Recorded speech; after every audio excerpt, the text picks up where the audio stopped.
will take the 74th running of the Manitoba Derby. A 16th of a mile to go. Manitoba is going to give Henry Wynn Jr. his first Manitoba Derby.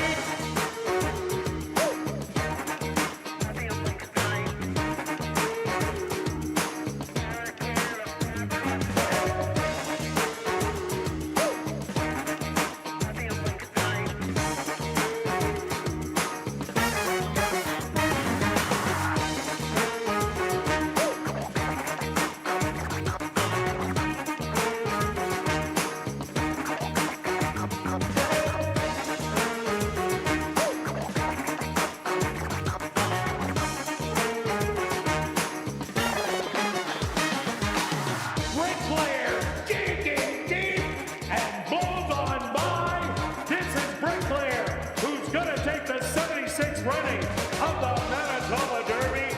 Shoot up with the lead with the 16th of a mile to go.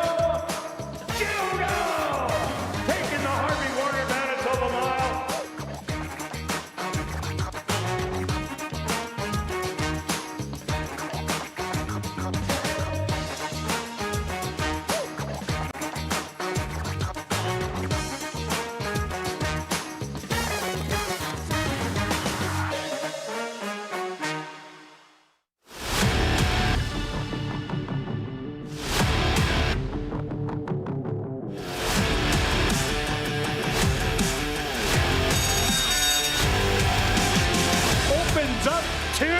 Yeah, baby, you just can't beat them at ASD.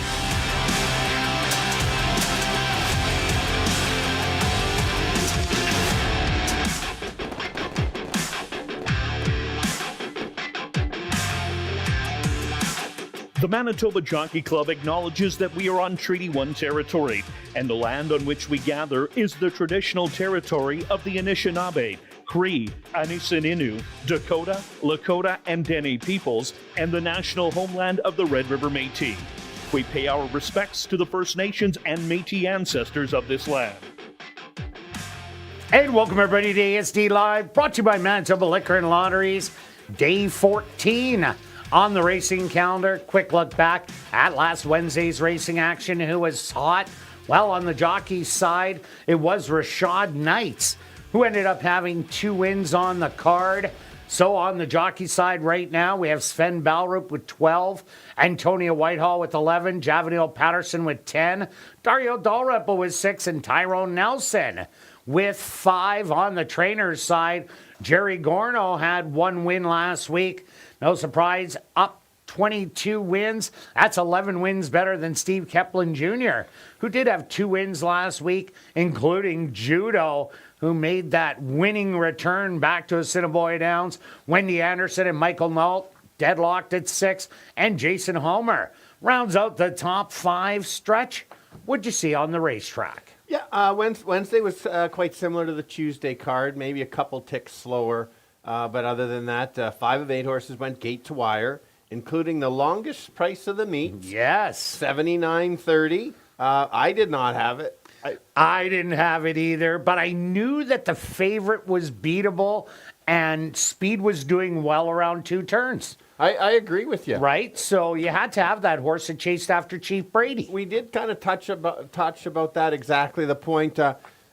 So if I bet the replay, I would have nailed it. Yeah. I would have taken even money on the replay. Oh, no doubt about it. Yeah, so after that kind of light up the boards race, but it did make sense.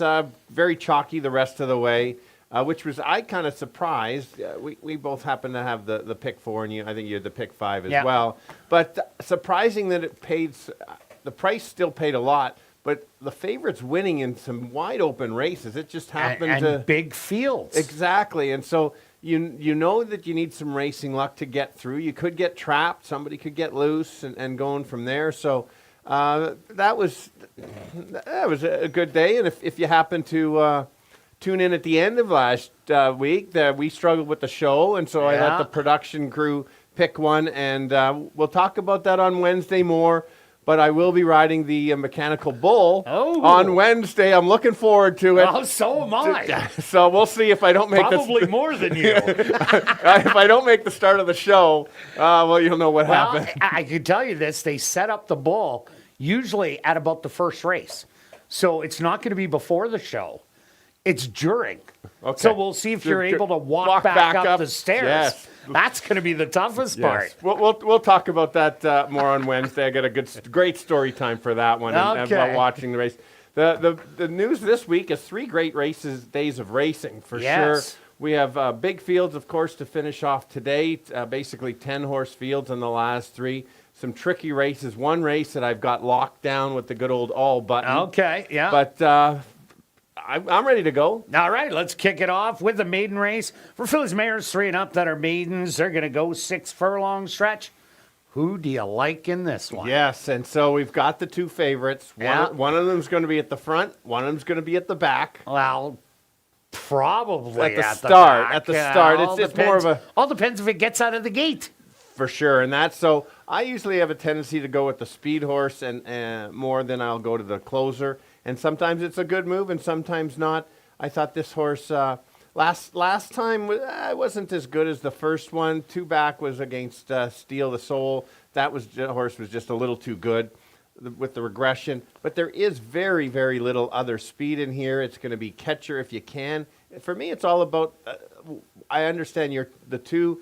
If the 5 can't get the distance, is a little bit of concern there. So Yeah, but at least it had been going Yeah. 2 turns at Gulfstream. Not racing well, but it did go 2 turns before arriving here. So off the payroll, yes, the speed, should have a comfortable lead, should be able to slow it down. But then there's my top pick, Easy Treates.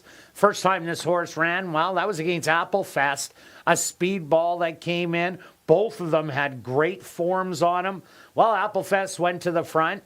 And what happened to Easy Treates? Well, it decided to walk out of the gate, spot the field 10 lengths, make a huge move.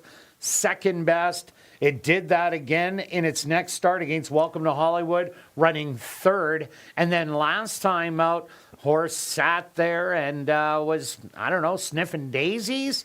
And then all of a sudden came out, but did make a powerful run down the lane against the boys, only to get beaten by 2. Is the horse going to get out of the gate? That's what it's all about in here. yeah, if the horse breaks even average, I think it's going to be a good shot. 5 lengths slow, I think, for will sure. be good enough. So let's go to we both have the 4 in here. Only 1 start last year. I thought it was a nice even effort. 2 back was that 5 furlong work that really jumped out at me, and so says to me that the horse is ready to run. If it can close the gap on the top 2, it could be a higher placing, but I'll go 5-2-4. And I'm 2, 5, and 4.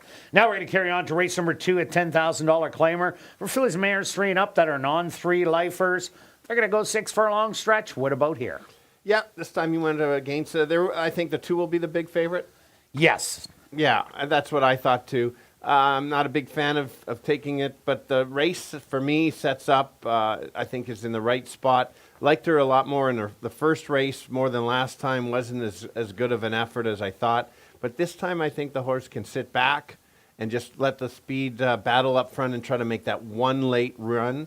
And then finally maybe get her 3rd race win lifetime. Just because I think that's how the race can set up for her. Yeah, half the field is non-2 lifers.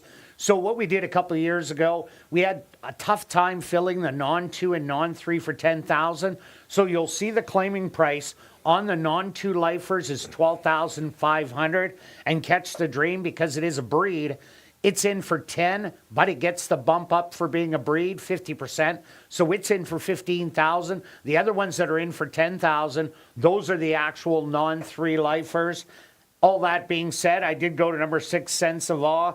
Had a great race last time at the 5,000 non-2 lifer level, as it did go wire to wire in here. This horse had shown a lot of promise. Broke the maiden going 7 furlongs, wire to wire easily at 70 cents on the dollar. But the race out of all of them I liked the best was at Sam Houston, January 2nd at the maiden allowance level. That is not easy by any stretch. And only lost by 3 lengths in there to a horse and by a nose to a horse that came back to win its very next start. So there's lots of things to like about Sense of Awe in this spot. You can get over the 5,000. I think the horse is much better than that. Give me some odds today. Yeah, a very good chance. It's one of those, I determined 2 for 2 if the horse grabs the lead. If the 6 has the lead by the first quarter, you can't run to the wick. I don't think the 6 is going to have the lead, but I think it's going to be close. Okay, and that was my little bit of concern. Is it a need the lead horse or not? I don't think so. Because that maiden allowance race, it came from back and only lost by 3. Okay. That was a great race. That's fair. Let's go to the 5 is my second selection. Drops in class, but it was a fast run race. And so if 2-back was a pretty good race, last time not as good, but many of these would show the similar form in that race. The key for this horse, why I didn't want to leave this out, is look at the races when this horse was in for the claiming races, fit right in there, makes that late move. And again, if there is a battle, this one could pick up the pieces. Morning line 5-1, and these are the type that get lost because not realizing how tough some of those fields were. So I'll go 2, 5, and 6. And I threw in number 1, High Miler. Well, this is a non-2 against a non-3s, but High Miler ran such a good race last time out. If you're looking at the program, it looked like it battled throughout. It actually didn't. It sat back and just edged up on the inside, and at the quarter mile, it was about 4 lengths back and then engaged the leader, went on by, ended up winning. I like that rating style. As Stretch was looking for speed in here, I think High Miler is the speed, and the way it rated last time out, instead of just run and gun, I think the horse is finally figuring it out, and I'm liking that 7-1 right now, and I'm going to give you 6, 1, and 2. Now we're carrying on to race number 3, a $5,000 claimer for 3-year-olds and up that are non-4 lifers. Again, going 6 furlongs. Kicking off jackpot pick 5 since we have the 7 races today. Scratch number 3, Coal Boy, and scratch number 6, Shankadopoulos. Stretch, both on the 4. We both are. The horse that got scratched, the 3 I did like, was in my picks for sure in there. But I think the 4 is the speed of the speed. Showed good speed last time, actually a little bit above par. The horse went too fast and made sense to tire. Cuts back from the 7 to the 6. I think that's going to help. Some strong efforts at Century Mile last year. That makes her very tough in there. And so it doesn't need the lead, but I think might end up to be on the lead. Yeah, I agree with you. Rick Stancer might show a little bit more speed. Suit Me Up Charlie has a little bit, maybe 3/8 of a mile speed, but Bazinga Karma, coming from Canterbury and previously Turf Paradise, horses that take to Canterbury and run well, they usually come here and make short work of our conditioned type horses. So I really like Bazinga Karma. Also like number 5, Picata Prince, 1 or 2 horses sent out by Jerry Gorno. This horse is coming from Legacy Downs in Nebraska, coming off a 2nd and a 3rd place finish. Never got a lot of respect down there in the non-winners of the year or the starter, but Jerry has these horses running so well. They're fitting at about the $7,500 level right now. Don't expect that to keep on going, but Picata Prince, good form, has to put in my top 3. Yeah, I'm with you too. And I did some research at Legacy just to see what type of the horses were running there. And many were from Fawner, but there were some Oaklaws that came, and Prairie Meadows and Will Rogers all came in there. So it's sometimes hard to judge because, one, they only give you your final time. So that makes it tough. You really have to look to see who was in there. But I'm with you there. I thought if who's going to upset the 4, it would be the 5 for me. And then my 3rd selection, dropped and popped last time. Had to dig in and win. Did it ever? I was cheering. I needed to complete the pick 4 that day. And those 2 were far ahead of the rest of the field. I do like that. 5 of 7 in the money at ASD. I think the horse will need to improve off that last effort because it wasn't a fast run race. But there's races in the back form that would put this up higher placing. 4, 5, and 7. And Sheldon Chickness was on for that win, and he is riding a 5 Picata Prince today. I'm also 4, 5, and 7. Now we're carrying on to race number 4, kicking off $50,000 guaranteed pick 4 wagering with a $5,000 claimer. Fillies and Mares 3 and up that are non-3 lifers, going 6 furlongs. Scratch number 1, I'm all shook up, Stretch. Uh-oh. I thought you were going to on the three start again. singing the Elvis song. There was a bit of an Elvis in there. The one was my top selection in here, so I just moved them up. Last time was surprised that the horse was on the lead, but thinking back, I don't think there was much speed in that race. No, there really wasn't. And thing I'll touch on with that, 16 starts last year. This horse needed a break. Like, that's a lot of racing for any horse. And it showed as it ran so huge. What a great tightener. That's what I thought too. And even though it maybe weren't fast fractions, I think this horse is better just off the pace. I think today's the day because this horse certainly is sitting on a win. And that's a good point about that many starts. If you can get anything close to 2-1, I'll take it. Maybe 8-5 is closer now with the scratch. But had to make my top play and actually a key in one of my sequence plays. No, and also look at number 2, Amass Money. I think that one who showed speed last time just might show it again. Number 6, Short Speech. There's no doubt I expect this horse to go straight to the lead. But Amass Money doesn't have to have the lead, but was kind of put up there and battled. Got tired late. Now they switch up jocks to Antonio Whitehall. I'm thinking this horse might just sit close, try and pounce with that inside draw. So that's why I gave it my second choice. Yeah, and just to add, a nice sharp three furlong work that usually sets it up for a little bit more speed. Since the last race, I do like that one in there. And I've got the 5 as my third selection. Comes from Century Mile. Steady 5 furlong works, especially that last one. Normally is going to sit off the pace. I expect that. Depends on how much pace is up front. If the pace backs up, maybe this horse can get a higher placing. But I think a top effort certainly puts him right there, her right there, 3, 2, and 5. Yeah, and I threw in number 6, Short Speech. Battled every step of the way last time out when I thought the horse was going to be loose speed. But even after battling, took care of that one and then had to battle again inside the 8th pole and held on for that win. That was a courageous effort. I think it's just a little bit tougher. So I'm giving you 3, 2, and 6. Now we're carrying on to race number 5, a $10,000 claimer for 3-year-olds and up. That are maidens are going to go 6 furlongs. Number 5, Ralph's Gift, will run on first-time LASIK. Stretch. What about here? Toughest race on the card for me by far in here. Yes.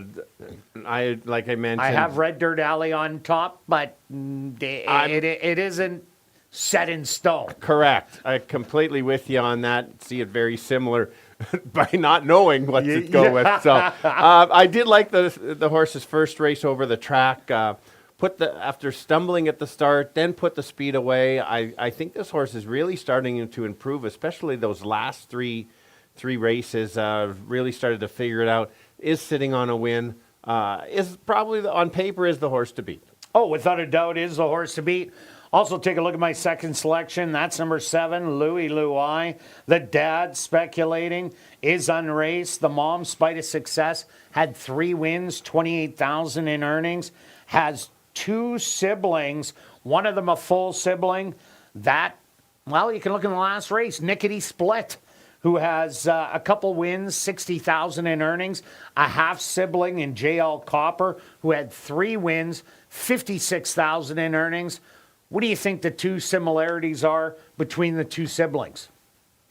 That's a good question. Well, they're besides the owner and breeder. You're going to tell me. They both won first time out. Oh, that's a good fact. And a full. So you might want to look into that a little more. And what about the 9? Toto Corazon. You're taking my thunder there. I was told I struggle with the English language. Now I'm going to try some Spanish. Okay, yeah, so well, you can do Spanish. It is spelled or it said like not to do. Yeah. Toto. I used to call it to do. Yeah, Toto. Up until 5 minutes ago. Toto Corazon. It's a Spanish word, means with all my heart or from the bottom of my heart. See, that's why I don't know it. No, I know cerveza and bano. That's fair. Sure. All I need is beer in a bathroom. Wow. Anyway, I did take the horse. Now that I know the name and the meaning, I really had to move the horse up. But the horse ran well. Only 2 starts. First one, I thought the horse needed one for sure. A 5 furlong work out since. I think the horse is certainly going to improve with so lightly raced. It's just going to get that trip. And if the speed backs up, certainly a higher placing. This is the type of horse that can pay just because it lost to the other horses in here, and or one of them anyway. No, who he reminds me of? Bromeo. Yes, exactly. Who ran third first time out, ran a decent race, nothing spectacular, and then got up to nip me at the wire and kicked me out of my pick 5 and pick 4. Not bitter at all. Well, I didn't leave Yeah, it. I know you I got it. used the same angle. I'm using the same angle. Okay. And also take a look. Sorry, talk about the other first-time starter, Yeah. Ralph's Gift. First-time Lasix, as I said. The dad Conveyance was a maiden. The mom, Renee's Gift, was a one-time winner of $2,300. Has one sibling, one full sibling that is a maiden. Has another half sibling, but it was unstarted. Not a lot to go on, but does have a nice work on June the 6th. Yeah, and I've included the 4. Here's another one that's lightly raced. Was in maiden special weight for both starts. Some tough races in there now. Drops. I like when horses start a higher level and then just drop down. Recognize that they don't really belong in that level. Try to find the spot. I think gets the clash relief. I know it didn't show that much, but just an easier field certainly can be in the money. Morning line 20-1. It can help your try or super pay 6, 9, and 4. And I'm 6, 7, and 9. Now we're going to carry on to race number 6, Classic High 5 Wagering. We have a carryover just under $4,000 for this maiden race for 3-year-olds and up at the allowance level that are going to go 6 furlongs. Scratch the also eligible Cortex stretch. Well, There is a massive favorite in here, but I see that. But here we go. Most likely winner on the card. I think anyway. in a 10-horse field. Yes, this horse Okay. stands above this. Well, the numbers, yes. Yes. Who it ran against, yes. Yes. But traffic. Traffic. Yeah. Traffic. I That's think it's fair. going to be downtown traffic on a Friday. That's fair. That's fair. I want to hear that in the race call if you get stuck behind that. Anyway, I like what the trainer and owner, kind of the same, did. Instead of going after right to the stake races after that first start, a great first effort. I think instead of going to the stake race tomorrow, found this spot. I think it's a good move. Similar effort. This horse without problems in traffic on a Friday, trying to get home. The horse should be fine. Builds up the confidence and maybe goes to the next stop, maybe the Derby trial or something. That's how good I think this horse is. Clean trip right to the winner's circle. Yeah, you remember when I was doing my handicapping, that Army mule was an absolute beast. So threw a runner here in Cash Meal, and I agree with you. It's going to be the $3 horse of the race, but I just want to have a few extras because it really didn't get a lot of dirt kicked in his face. It was a 4-horse field, did his own thing in third behind the speed, and now that there's more horses in there, could make it a little different. I went to number 10, 7 Rags, has done a lot of running, 7 starts, 4 this year.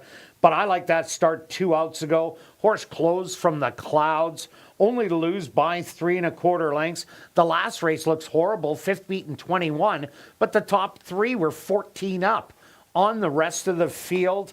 And I see Cash Mule, Judge Oliver, and American Wit showing speed. Even throw in Swing Time, Mimi Cry, and Charlie's Prize. All of them have showed speed at one point. So 7 Rags, no speed, sit back, watch the action, and try and swoop them all. That's fair. That's fair.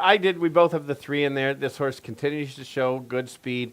Yes, could get some more pressure in here. It just seems to break away from the speed and then lose to his entry mate.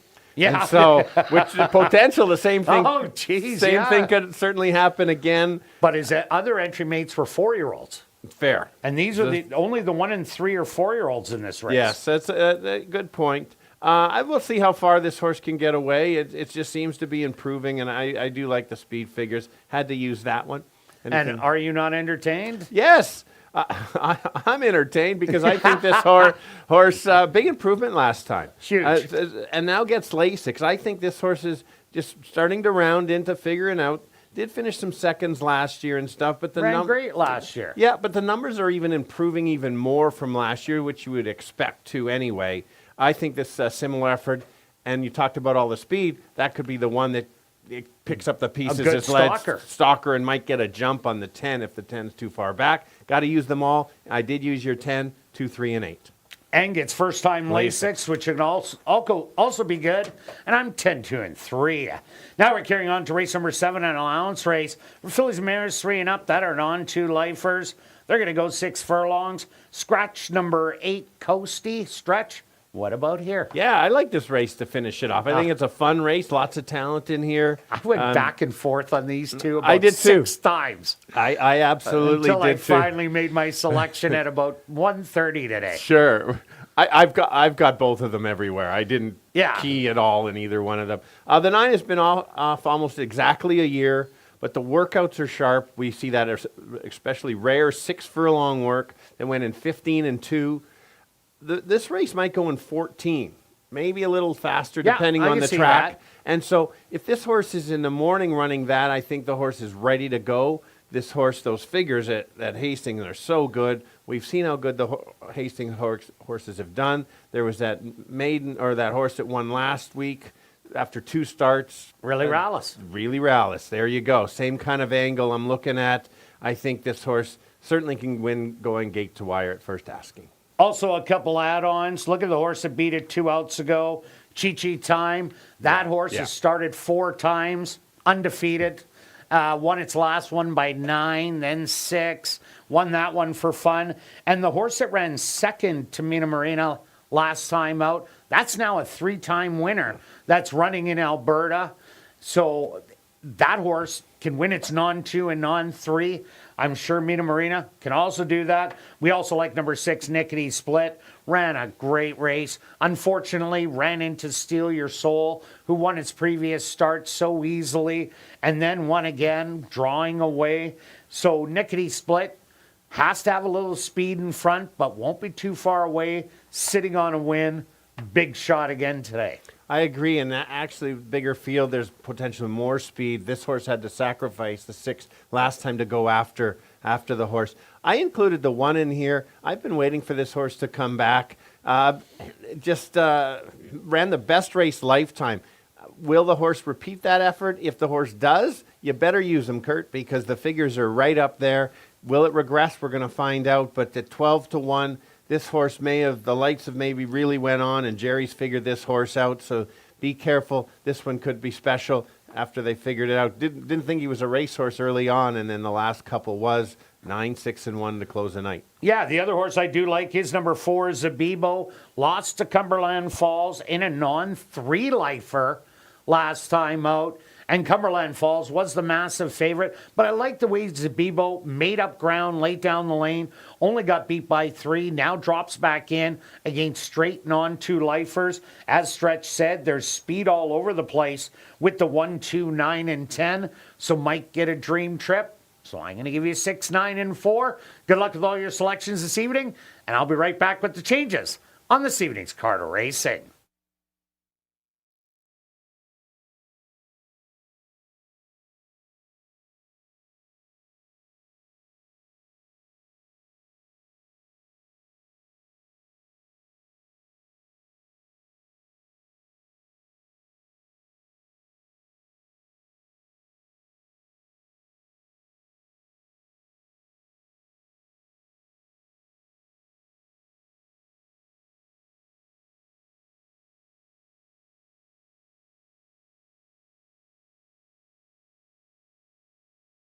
And if everybody can get their pens and programs ready, here are the changes on this evening's 7-race Carter Racing. Turning your programs to race number 1, just the lone overweight.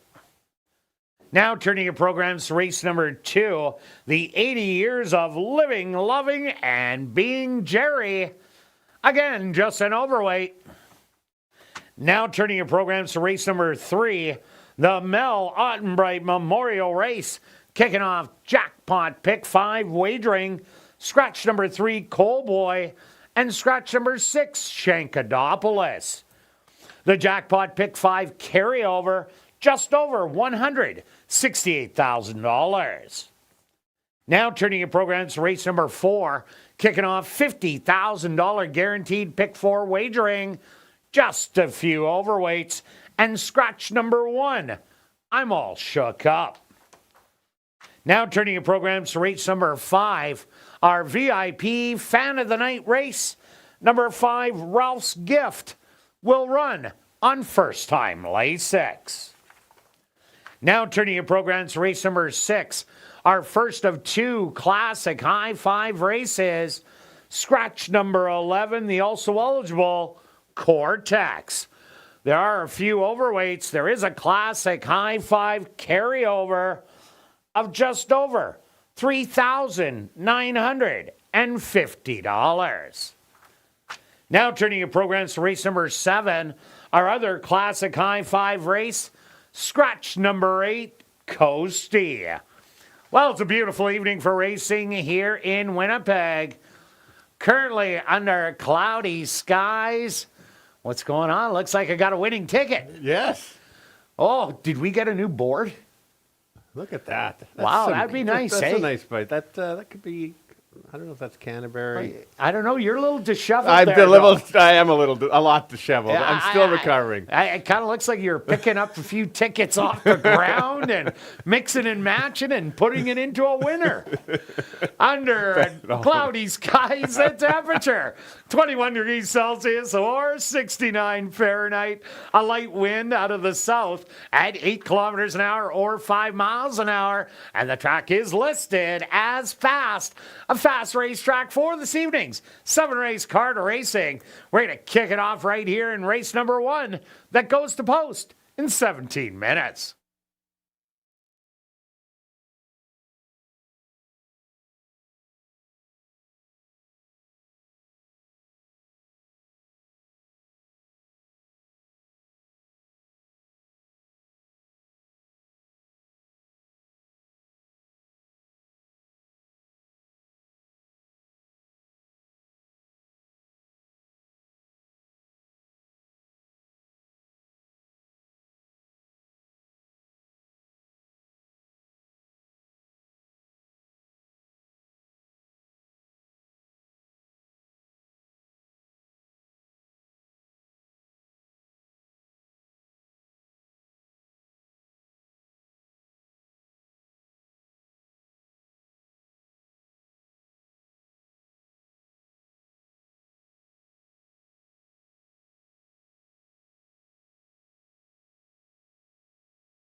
And be sure to enter tonight's VIP Fan of the Night and $10,000 Lucky Long Shot draws. One ballot will get you into both draws, and ballots are available in the lobby.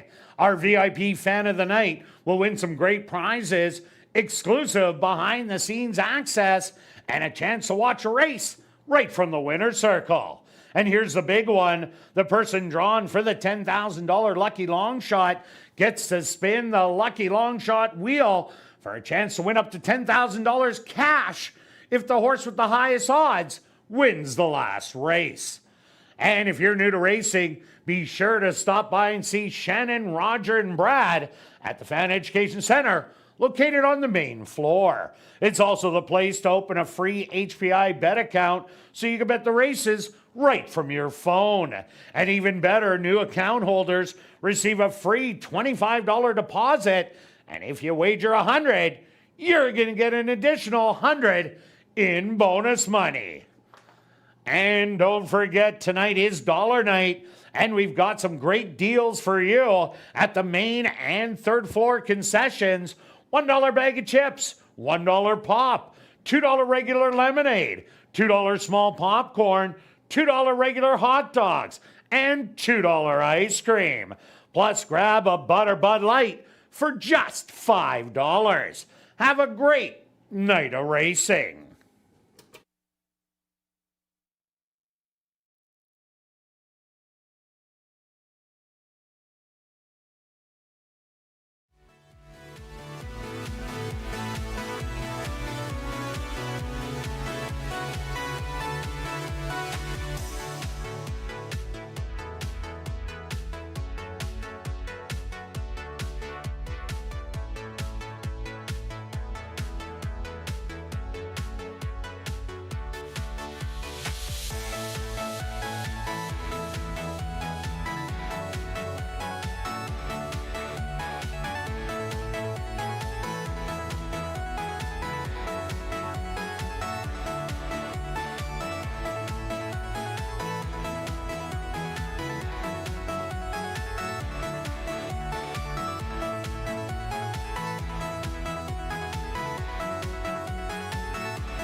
And welcome back down to the paddock for race number 1. We're going to kick off the week of racing with an allowance race for fillies and mares 3 and up that are maidens. They're going to go 6 furlongs. Stretch. Everybody's taking a little action except the one in here. 8-5 on Easy Tree 8s. It makes sense because it's one of these races that you can. There's angles for each one of them in here that says, oh, this horse could improve. This one sets it up and going from there. Julia's on camera today. Let's start with the 5. We know that what the style of this horse is speed. And last time, maybe they just tried something, or do you think the others just went too fast for the horse? I think he just tried something a little different. Didn't want to go cutthroat on the front end. And tried it out. Didn't work great, but wasn't a bad race at all. And that's why I like this horse that much more, because they did try something, went to the lead, just lost to Steal Your Soul, as mentioned on ASD Live, how good that one is. And then this one tried to make a move and tired. I think this one is potentially setting up to be loose on the lead and loving it. I don't know where I've heard that before. Yeah. But, and Speed was doing really It well was. last week. Five I don't know if the track is changing at all. yeah, it's a week. We'll see. We've had some weather, but gate to wire, 5-1, I'll take all day long. Also, look at number 2, Easy Tree 8s. They're taking the blinkers off today. They're going to try a little bit of everything with Easy Tree 8s. She has so much talent. Ran against the boys last time out. Only lost by 2 lengths, going 5.5. Now gets 6 furlongs. But she has a little bit of a problem, Stretch. She doesn't hear the bell. Maybe she's deaf. Because when the bell goes off, she just sits there and says, yeah, you guys go ahead. And then she's like, oh, maybe you guys are getting a little too far. I'm coming now. And then she runs her race. So it's all about her getting out of the starting gate. That is the key to Easy Tree 8s. Yeah, I'm with you. The horse does have some talent. We both have the 4. This horse has only had the 1 start last year at the last or second last day, I believe, and ran a nice race. So it Had was the lead. Yeah. It doesn't say it, but it did have the lead because Saturday's Babe came from second last. Correct. So nice there. You've got that. I like 2 back on that 5 furlong work, 101, and then even before that, and then a maintenance drill kind of coming in. Horse looks good. Just checking equipment there. We've got no blinkers last year, so no changes there. And look at number 3, La Canonica. La Canonica debuts on Lasix in here. Was running at Tampa and Canterbury, but that was a year ago. All 3 starts were on the turf. Does have some good workouts, especially on May the 28th. 102 breezing out of the gate. If you don't know what breezing is, it means they're doing it easily. They're not race riding down the lane to get their time. So this could be an interesting one because its best start was at Canterbury, running that 4th beaten 3. A little bit of talent here. So that's why it is taking money, currently at 7-2. Yeah, and the one, as you mentioned, is going to be the longest shot, but it's only had 1 race lifetime. And so had the year to grow a bit, was a 3-year-old last year. They're still learning on that first start. So give this horse another shot. Would have to improve to be there, but that's usually what happens after in their second start. And Spike It Rich won by 5 and went wire to wire easily. All right, let's go to our wagers here in race number 1, Stretch. What do you have? Well, it's that wide open to a point, so we're about kind of the same way. $3. I went different, different ways to play it. $3 pick 3, 2, 4, 5 with 2 with 4 and 5, $18. And I'm taking the 2-5 in here with the 1, 2, 6, and then singling the 4. Also $18. Good luck with all your wagers here in race number 1, and we'll see you back for race 2.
horses are on the track for race number 1.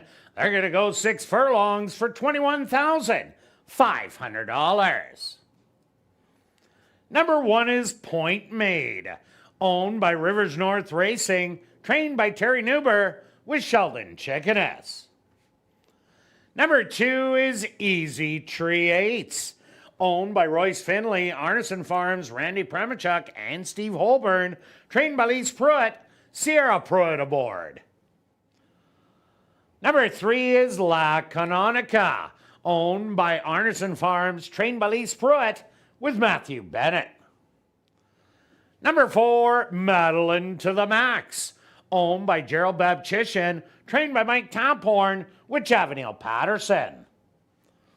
Rounding out the field is number 5, Off the Payroll, owned by Julia Williams, trained by Tom Gardaby Jr., with Tyrone Nelson.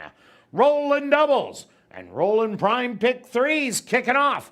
Here in race number 1, they'll go to post in approximately 4 minutes.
The girls kick off the night going 6 furlongs, all looking for their first win lifetime. Let's start with the speed of the speed, and that's the 5. I don't think there's that much speed, but if this horse gets loose, she could be gone. Very good first race. Last time tried something different. We'll try to steal it like the 6-1. The one that's going to try to run her down, that's the 2. If she gets out of the gate and sits relatively close, she certainly can make a late turn of foot and could try to catch her. It's just a matter of if she can. 2-5, don't like the price. But the other one, only one start, is the 4, 7-2.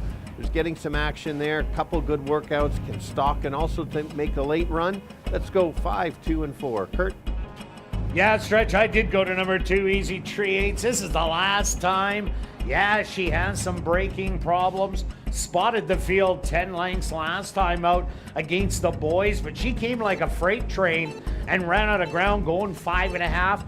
Now it's 6 furlongs. If you see her get out of the gate early, she should be home and cooled out. I do like the 5 off the payroll. As Stretch said, looks to be loose speed of the race, and that is always dangerous on our racetrack. Can slow it down and go all the way. And number 4, Madeline to the max. Ran a huge race last time out. Unfortunately, was beaten by a horse that rallied from the back of the field. So I'm going to give you 2, 5, and 4. Good luck here in race number 1.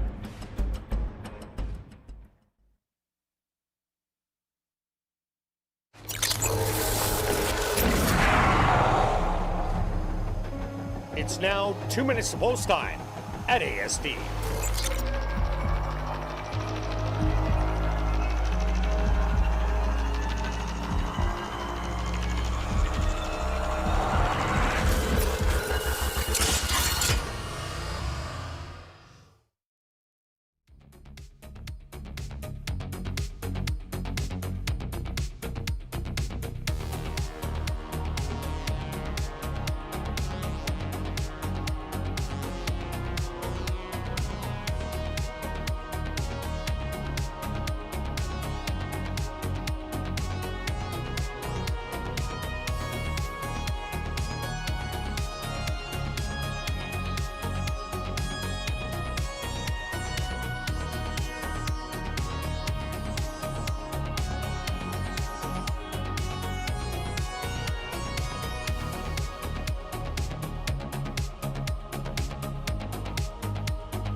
time.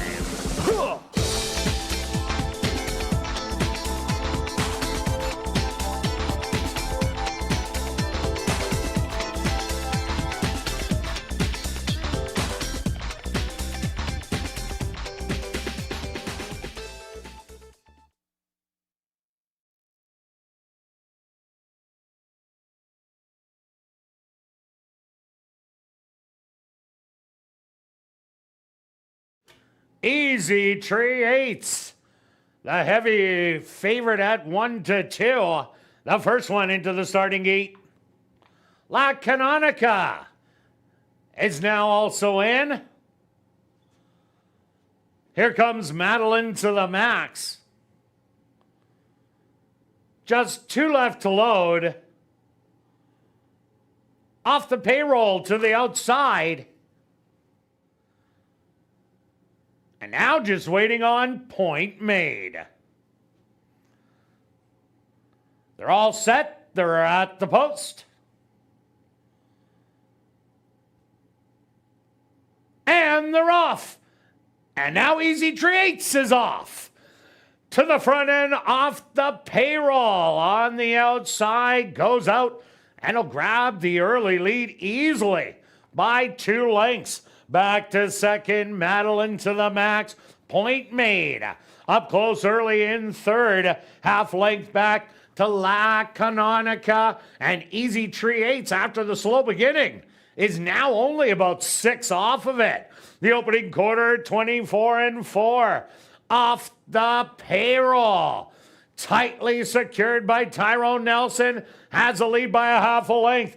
La Canonica in second. Easy Treats making a big, bold 3-wide move. Madeline to the max on the rail. Point made is the trailer. That have 48 seconds. They hit the head of the lane.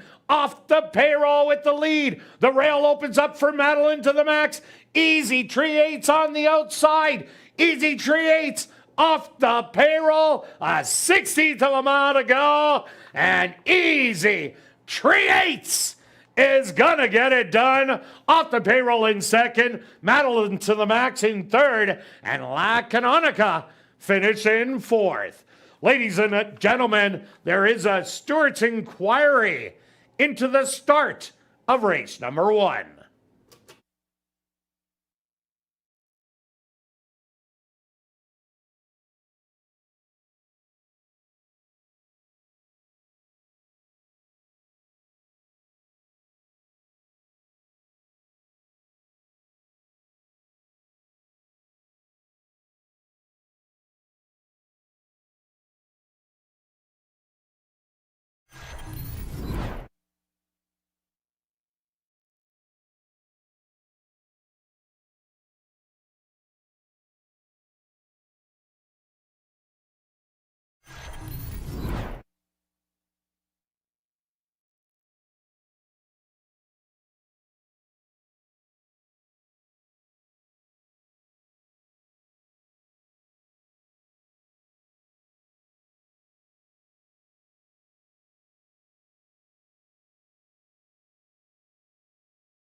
Ladies and gentlemen, we have a rider's objection here in race number 1. Number 4, Madeline to the max, and jockey Javaniel Patterson has claimed interference against number 5 off the payroll and jockey Tyrone Nelson. Rider's objection 4 on 5 in the stretch drive.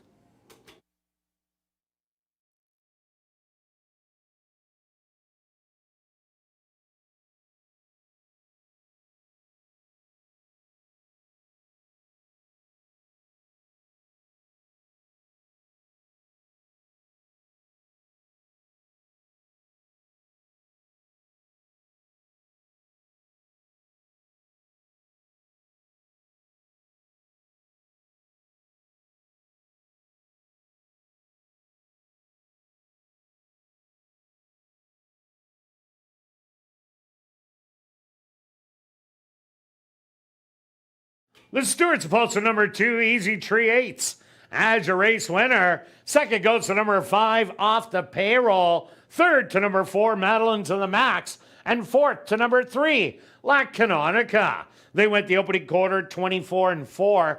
The half 48 seconds. 5 furlongs, a minute and 3/5. Time for the 6 furlongs. 1:13-4.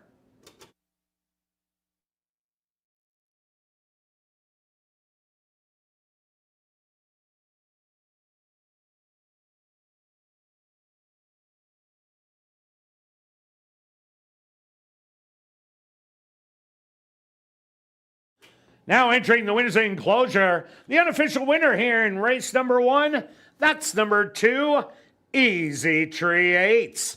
Easy Treats is a Bay filly, 4 years old, by Honor AP, under the mare Irish Jasper by First Defense.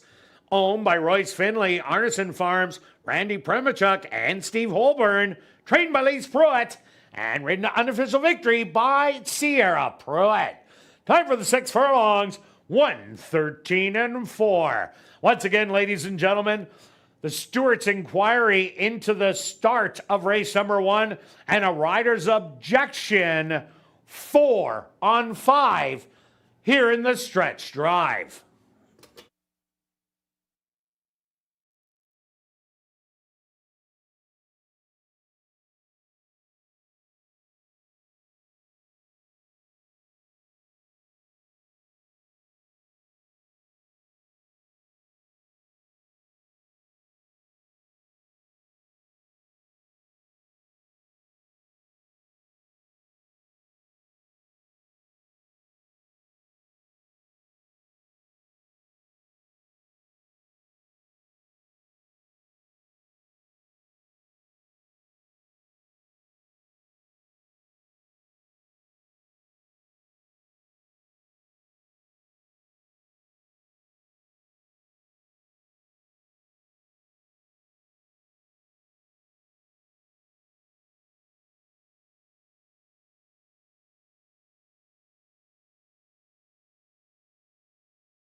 Ladies and gentlemen, the Stewarts are removing the inquiry sign off the board. Also, the objection 4 on 5 was disallowed. 2, 5, 4, and 3 will become official.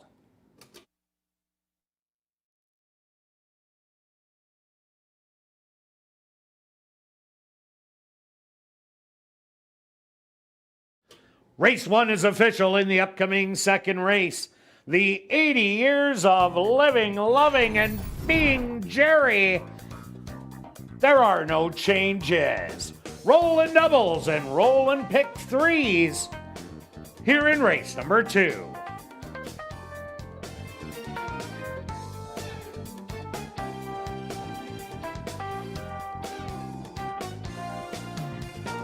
And don't forget to check out the 140 VLTs in our spacious Club West Gaming Lounge, located on the second level of the grandstand and open daily from 10 a.m. to 1 a.m. And tonight and every race night, we'll be drawing for $500 in cash at 11:30 p.m. during Crazy Hour in the VLT Lounge.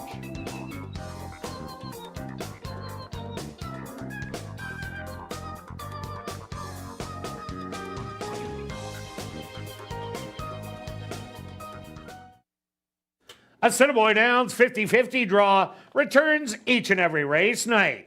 Tonight's jackpot is $390 and growing. Tickets are 1 for 10, 10 for 20, 50 for 50, or 200 for $100. You can get your tickets at Guest Services, the VLT Cashier's Cage, from the designated roaming 50-50 ticket seller, or just go online at 5050.asdowns.com.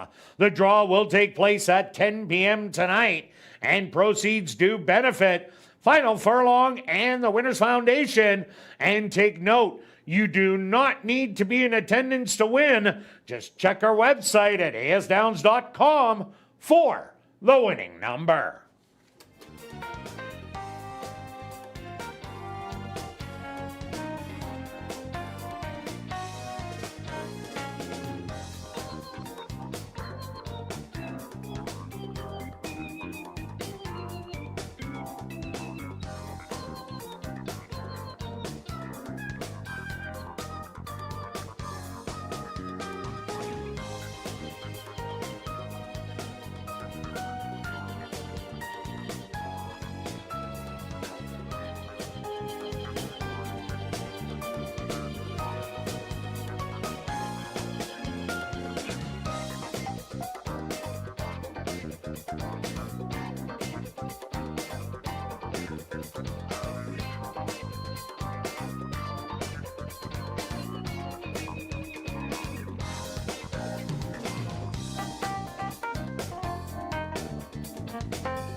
And welcome back down the paddock for race number 2 for this $10,000 claimer for fillies, mares 3 and up at our non-3 lifers. They're going to go 6 furlongs. Quick look back to race number 1. Well, stretch, easy tree 8s, blinkers on, blinkers off. They're trying everything, but she just doesn't get it. The bell rings and nothing goes off until she says, all right, time to run. Exactly right. And she's got that good move. There was no surprise on everything that happened in there. Race went how we thought. It's just a matter of how long was she going to stay in the gate for? Correct. Yes. Okay, let's keep it going. I've got the 2 as my top selection in here. Last race, the horse came off the pace. That's what I'm hoping for in here. She looks very good in the paddock. It's a matter of, I think there's enough speed in here that they could battle. And if that's the case, this horse would make that one late run. 2 races ago, I didn't mind at all. That looked pretty good. Last time was a little flat. Hopefully, it's been Elton's claimed the horse, so usually they're going to try something, a workout since. I think the horse is ready for a top effort. Yeah, definitely is. Also look at number 6, Sense of Awe. Sense of Awe is 1-2. One at Sam Houston, the other at Lone Star. Broke its maiden for 20, going wire to wire, going 7 furlongs, then stepped it up to a mile last time out, and again easily went wire to wire. But I like that 5.5 furlong race at Sam Houston on January 2nd, where the horse made a really nice rally to only get beat by 3 in the end, and the second place horse that it lost by a nose to came back to win its very next start. This is a horse, it doesn't look like it with 5,000 on 2 that it really belongs, but coming out of the Jerry Gordo barn, everything belongs. Yeah, absolutely. I've got the other dropper in this field is the 5 going off at 8-1. I don't think this horse should be 8-1. I think it should be a little bit less. Another one can show speed, but can also come off the pace. 2 back was a very nice race in a tough field. The key also I talked about at ASD Live is look at the non-2, non-3 races when this horse was in the claiming ranks. Ran right there, a winner from post 9, and then a nice second place finish at the 10 non-3.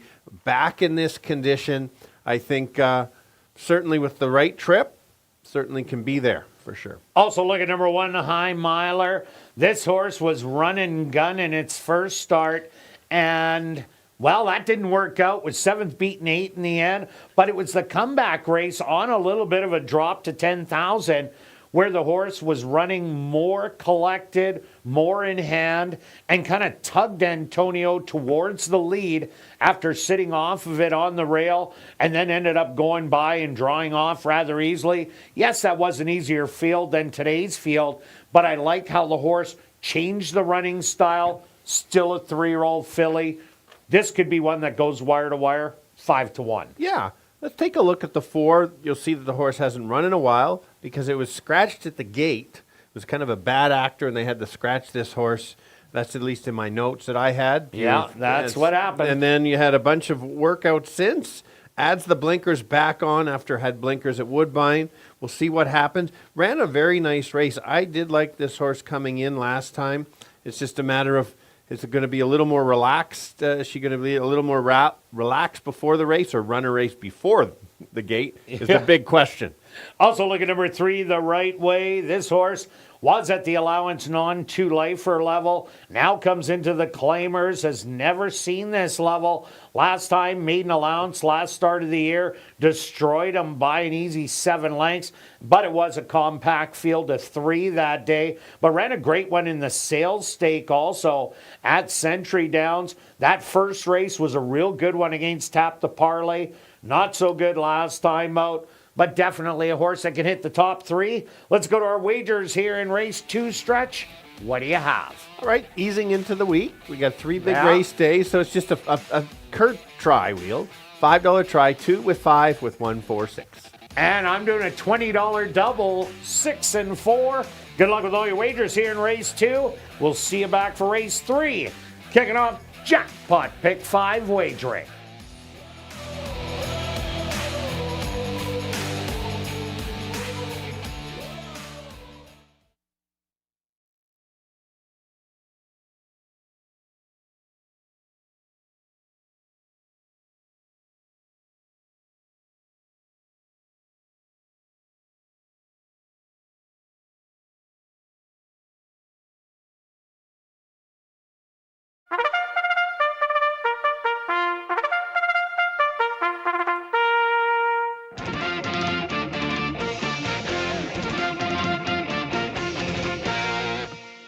The horses are on the track for race number 2. 80 years of living, loving, and being Jerry. They're going to go 6 furlongs for $15,200. Number 1 is High Miler, owned by A2 Thoroughbreds and True North Thoroughbreds, trained by Michael Nault with Antonia Whitehall. Number 2, Catch the Dream, owned by Tom Payne and Elton Dickey, trained by Elton Dickey with Sven Balro. Number 3 is The Right Way, owned by Windancer Stable and Keith Wright, trained by Wendy Anderson with Javaniel Patterson. Number 4, Not So Swift, owned by Jeff Goy and Neil Van Dorp, trained by Tiffany Husbands with Demario Bino. Number 5, Mineral Rights, owned by Homer Thoroughbreds, trained by Jason Homer with Sierra Pruitt. Rounding out the field is number 6, Sense of Awe, owned by Henry Witt Jr., trained by Jerry Gorno with Dario Dalrymple. The 80 years of living, loving, and being Jerry.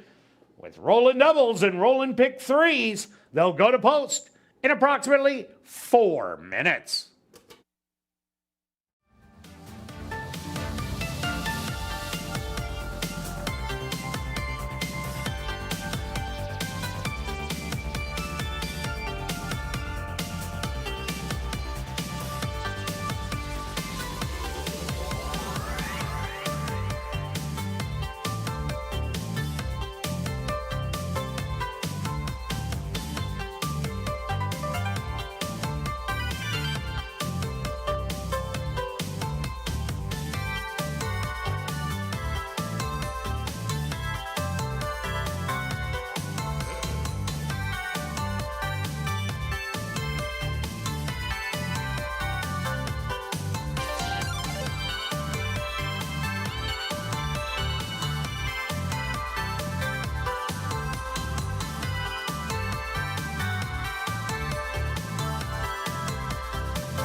All right, the girls going 6 furlongs. Some of them looking for their second lifetime win. The others looking for their third lifetime win. I'm going to go with the 2-horse, current co-favorite with the 6. This one will not be on the lead. She'll be sitting back in the weeds and try to make a late run. If the speed backs up, she can make a similar run as the first race. Others to consider at 8-1. There's your value play in here. Another one of those closers, drops in class. Should get a great trip and might be to get the jump on the 2. So that's the other one. And who's the speed of the speed? That's the 6 on the outside. Invader from Lone Star. Showed great speed last time out. Runs that type of race. Certainly can be there. 2, 5, and 6. Kirt? Yeah, Stretch, I did go to number 6, Sense of Awe. Had won those 2 races going, 7 furlongs and a mile.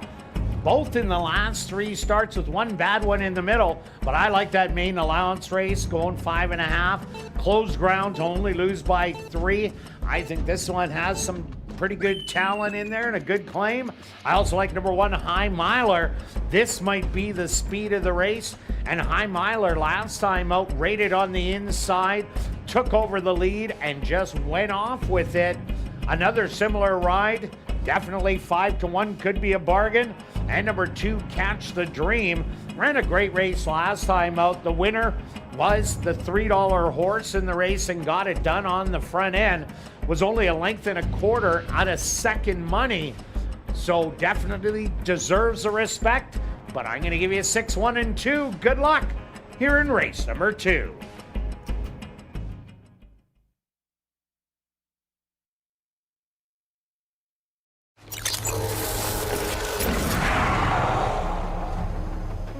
It's now 2 minutes to post time at ASD.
time.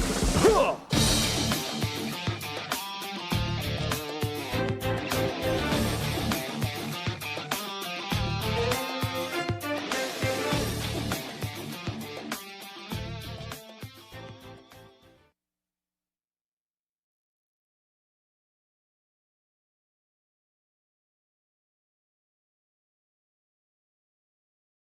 Not So Swift, the first one into the starting gate.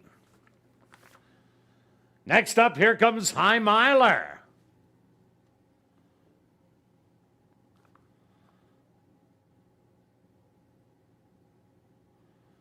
Catch the Dream ready to go in.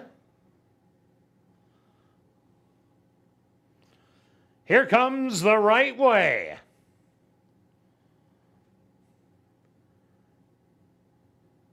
Just 2 left to load. Mineral Rights.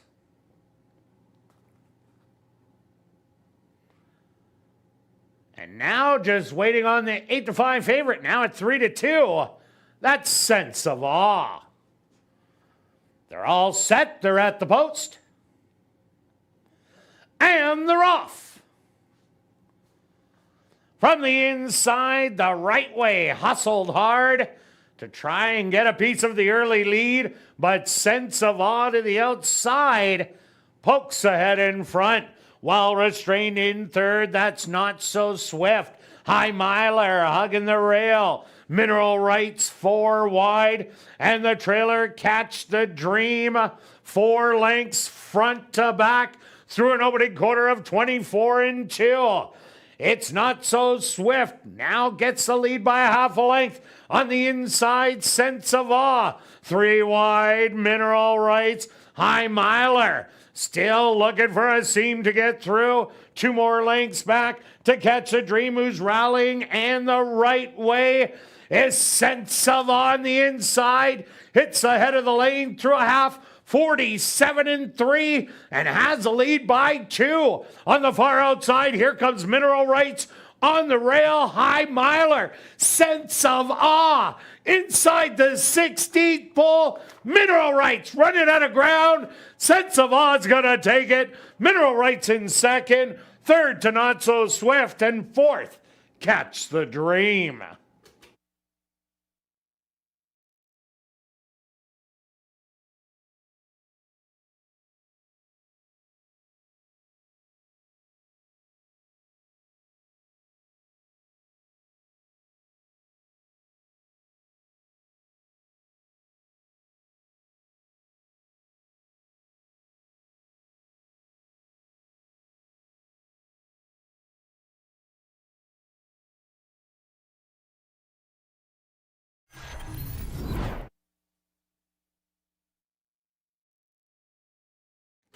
The Stewards opposed to number 6, Sense of Awe, as a race winner. Second goes to number 5, Mineral Rights. Third to number 4, Not So Swift. And fourth to number 2, Catch the Dream. They went the opening quarter 24-2, the half 47-3. 5 furlongs, a minute and 3/5. Time for the 6 furlongs, 1:13-3.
Now entering the winner's enclosure, the official winner of the 80 years of living, loving, and being Jerry. The winner, number 6, Sense of Awe. Sense of Awe is a Bay filly, 4 years old, by Street Sense. Out of the mare, Awesome Bella, by Awesome Again.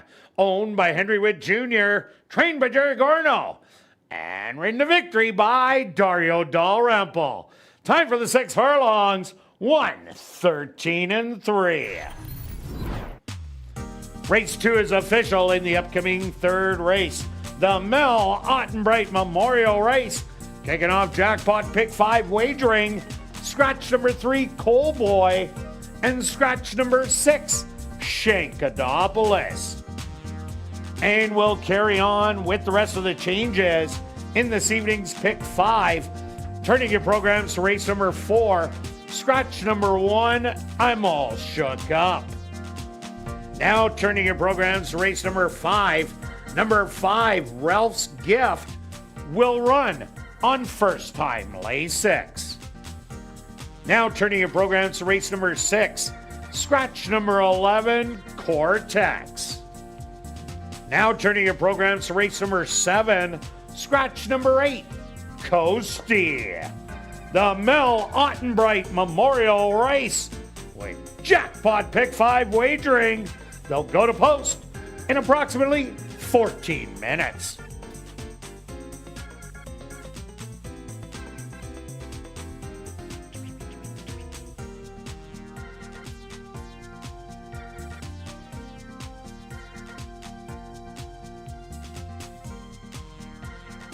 And ladies and gentlemen, directing your attention back down to the winner's enclosure. On the left, we have Scott Anderson from the HBPA. To his right, Rico Gittins. And third over in the sunglasses, it's not that sunny out, Wayne King from the CTHS, and Darren Dunn, our very own CEO here from Assiniboia Nouns. They're presenting Manitoba Strong winner Devin Gittins. They've made Manitoba Strong that recognizes Manitoba breds and their respective trainers, and they do have points awarded on a first through fifth basis. And at the end of each month, the highest earning trainer, which was Devin Gittins, will receive a $500 cash prize and a $200 Assiniboia Downs gift card. Rico Gittins is accepting on behalf of brother Devin Gittins. Congratulations to our Manitoba Strong winner.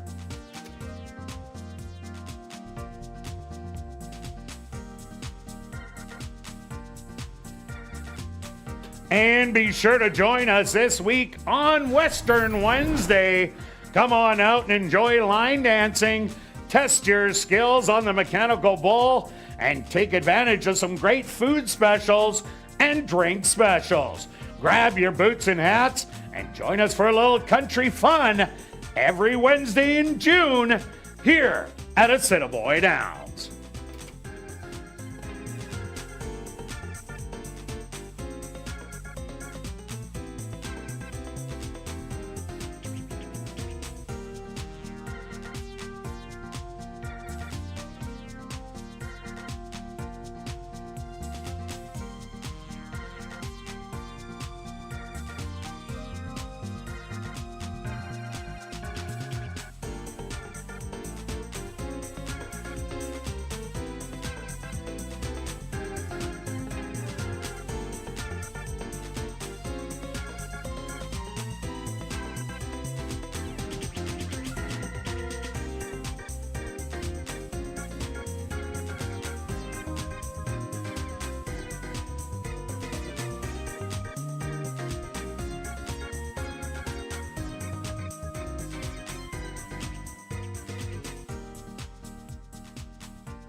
welcome back down paddock 4, race number 3.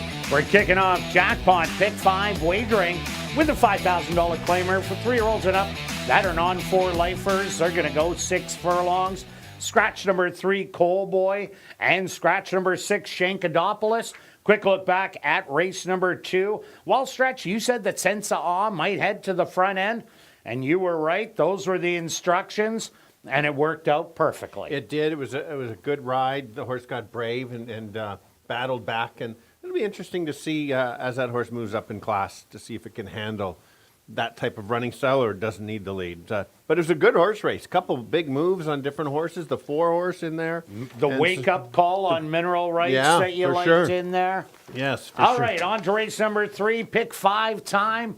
Couple $100,000 on the line here. Yeah, we're going to see. Are you going to get it all? I hope so. Not the ticket I'm playing today, unfortunately. No, either will I, but I could get a pretty good chunk. For sure. I spread out in some legs. Yeah, we'll fly over the 200,000.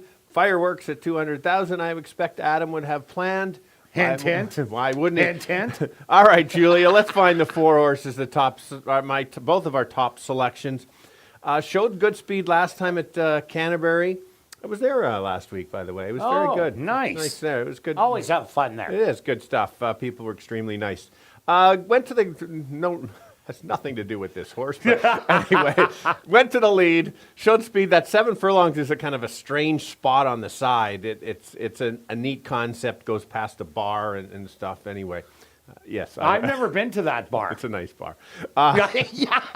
Anyway. They know me by name. Only go there once a year. All right. If the horse can clear, if you look at some of these races at Century Mile at a higher level, good speed. There is a bit of other speed. Maybe Rick's Dancer could show some speed. This horse can also come just off the pace. Figures were too fast last time. That's what it tired. That turf race is lightning speed to get, I know it's faster on the turf there at Turf Paradise, but if this horse wants to go, it can. It'll be interesting on the running style. Yeah, I agree with you. It will be forwardly placed in here. We both also like number 5, Picata Prince. Picata Prince was a 2-time winner in 2025. So far in 2026, has a win, a second, and a couple of third-place finishes. So this horse is a non-4 lifer coming in here. But those back-to-back races, the non-2 of the year, that's always a tough condition. And then the starter allowance. But this horse was up to the task in both of them, going 5.5 and 7. Great running style. Jerry Gorno just won the last race. Yeah, Jerry's other horse is a 7 on the outside. Won at the non-3, moves up to the non-4, much tougher. Will have to run better than that to win. But this horse, if you look back at the ASD, 5 of 7 in the money. Can stalk if it wants to. Top effort puts this horse there. Number 1, Suit Me Up Charlie, won the non-3 lifer at Turf Paradise, lighting up the tote board at over $75. This one can show speed also. Last time out was in a way tougher open spot, 5,500. We'll like these a lot better. Taking a lot of money at 5 to 1. Yeah, the 2 horse is the other potential speed horse, usually going a distance. First start had no chance, lost all chance, showed more speed last time and quit. I think this horse is going to improve. 4 to 1, a little low for me, but with a shot. All right, let's go to our wagers in here in race number 3. Stretch, what do you have? I've got a pick 5, just a small ticket, 4-5 with 2-3-5 with all. So I've got 1 out of 5 for sure. Keying the 2 with 169 should pay for the ticket. $5 exacta box, 4 and 5. I like how you say small ticket at $36. I got a big ticket at $36. Keyed the 4 and a bunch every step of the way. Good luck with all your wagers here in race number 3. We'll see you back for race 4. Kick it off, $50,000 guaranteed. Pick 4 wagering.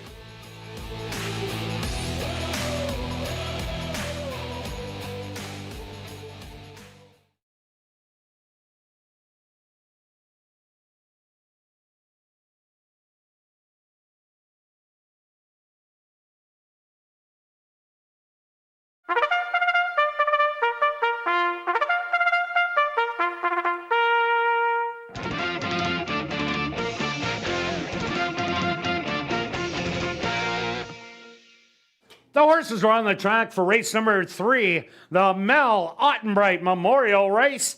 They're going to go 6 furlongs for $10,300. Number 1 is Suit Me Up Charlie, owned and trained by Sherry Lang, Roger Hewitt aboard. Number 2, Rick's Dancer, owned by Goose Racing, trained by Tom Gardaby Jr. with Javanil Patterson. Number 3, Coal Boy was scratched. Number 4 is Bazinga Karma, owned by Kirk Sutherland, trained by Rick Wise with Antonio Whitehall. Number 5, Picata Prince, owned by Henry Witt Jr., trained by Jerry Gorno with Sheldon Chickeness. Number 6, Shankadopoulos was scratched. Number 7 is Flying Tex, owned by Henry Witt Jr., trained by Jerry Gorno with Ronaldo Cumberbatch. The Mel Ottenbright Memorial Race, kicking off jackpot pick 5 wagering. They'll go to post in approximately 4 minutes.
This time it's the boys kicking off the pick 5 sequence. It's going to go over the $200,000 mark, all looking for their 4th lifetime win. I like the 4, is the favorite.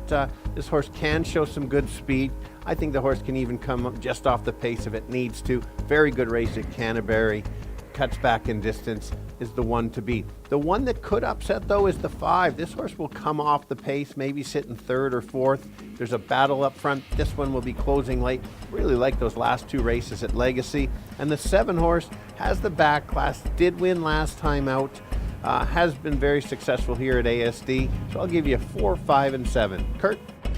Yeah, Stretch, I'm with you. I like number 4, Bazinga Karma. Lots of speed coming from Turf Paradise and Canterbury. Those horses do very well here at the Downs. Was in tougher spots. Now hits an easier one. Lots to like. Number 5, Picata Prince, has been running well all year long. Those last 2 starts at Legacy Downs, the horse tried against multiple winners with a good 2nd and a 3rd at different distances. So you got to like that also. And throw in number 7, Flying Tex. What a good battle down the lane to get the win. Last time out, this one might be sent out to the front end. It warmed up pretty good before the race. So I'm going to give you a 4, 5, and 7. Good luck here in race number 3.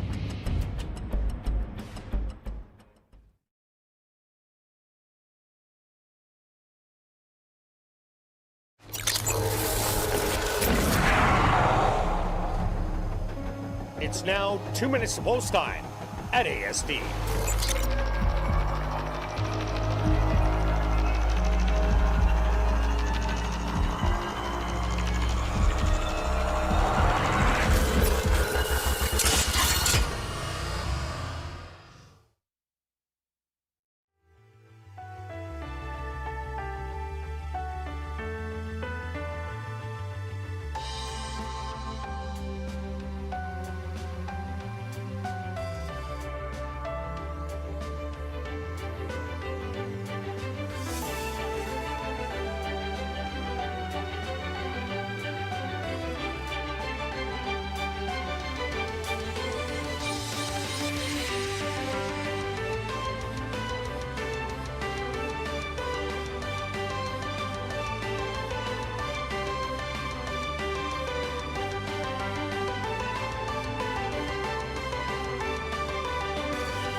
time.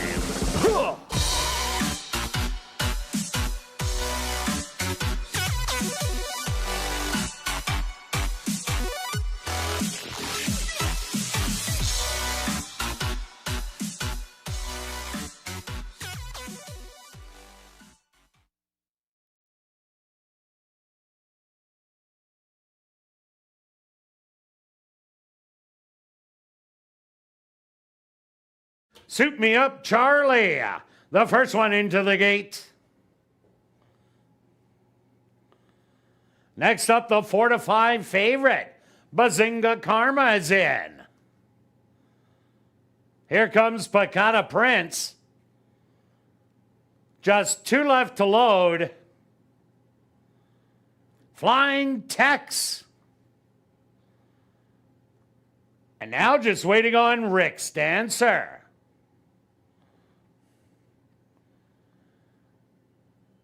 They're all set. They're at the post.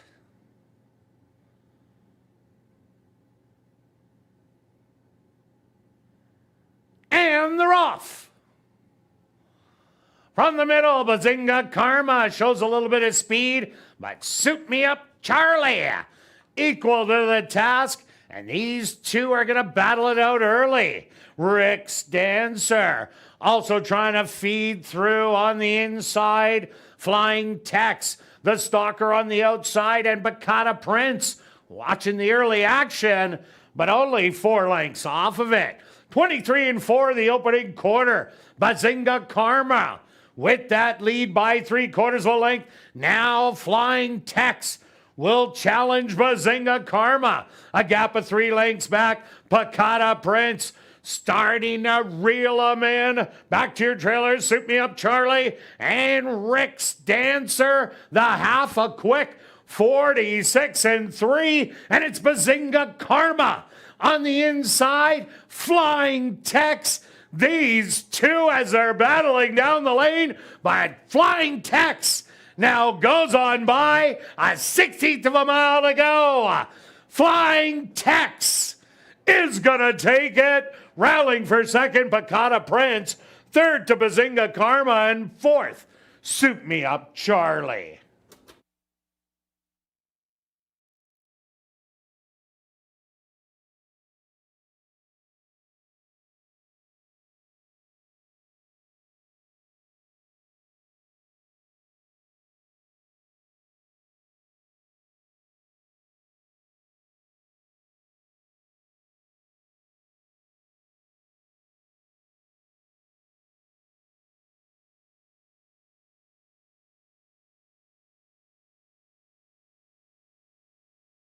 The Stewards are posted number 7, Flying Tex, as your race winner. Second goes to number 5, Picata Prince. Third to number 4, Bazinga Karma. And fourth to number 1, Suit Me Up Charlie. They went the opening quarter 23-4, the half 46-3, 5 furlongs 59-3. Time for the 6 furlongs, 1:13-1.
Now entering the winner's enclosure, the official winner of the Mel Ottenbright Memorial Race.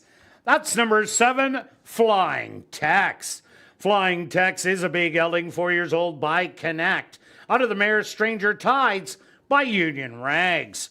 Owned by Henry Witt Jr., trained by Jerry Gorno, and ridden to victory by Ronaldo Cumberbatch. Time for the 6 furlongs, 1:13-1. Congratulations goes out to trainer Jerry Gorno, who scores the double. Back-to-back winners for trainer Jerry Gorno. Race 3 is official in the upcoming 4th race. Victor's Victory. Kicking off $50,000 guaranteed pick 4 wagering. Scratch number 1, I'm all shook up. We'll carry on with the rest of the changes in this evening's pick 4. Turning your programs to race number 5. Number 5, Ralph's Gift, will run on first time lay 6. Now turning your programs to race number 6. Scratch number 11, Cortex. Now turning your programs to race number 7. Scratch number 8, Coasty. The Victor's Victory race kicking off $50,000 guaranteed pick 4 wagering. They'll go to post in 14 minutes.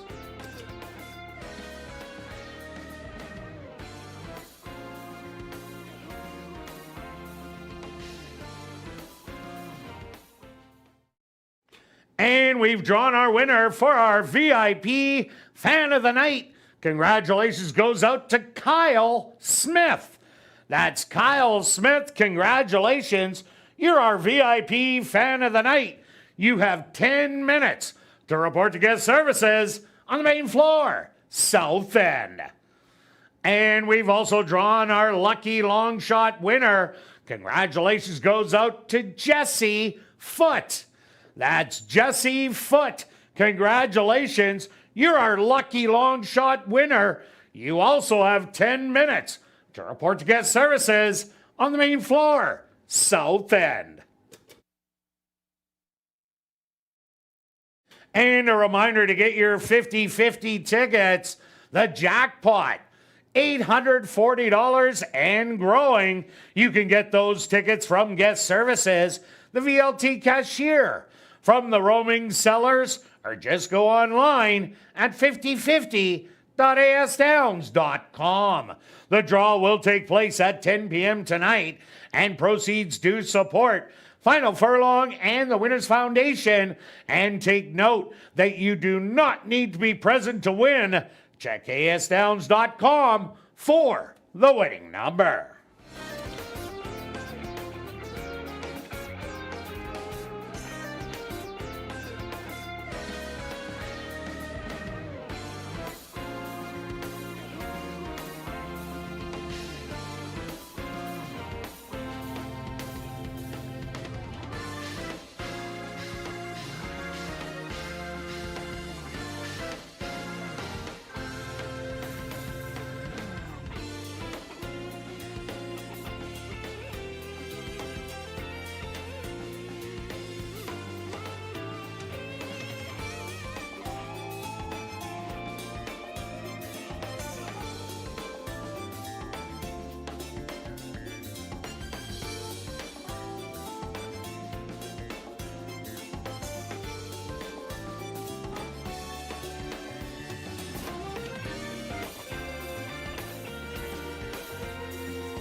Ladies and gentlemen, turning your programs back to race number 3, we had 2 claims to report. First off, claim for $5,000 was number 4, Bazinga Karma, claimed by Robert Thacker, trainer Jessica Bell. Also claimed for $5,000 was number 5, Picata Prince, claimed by Mel Grimace, trainer Mike Taphorn.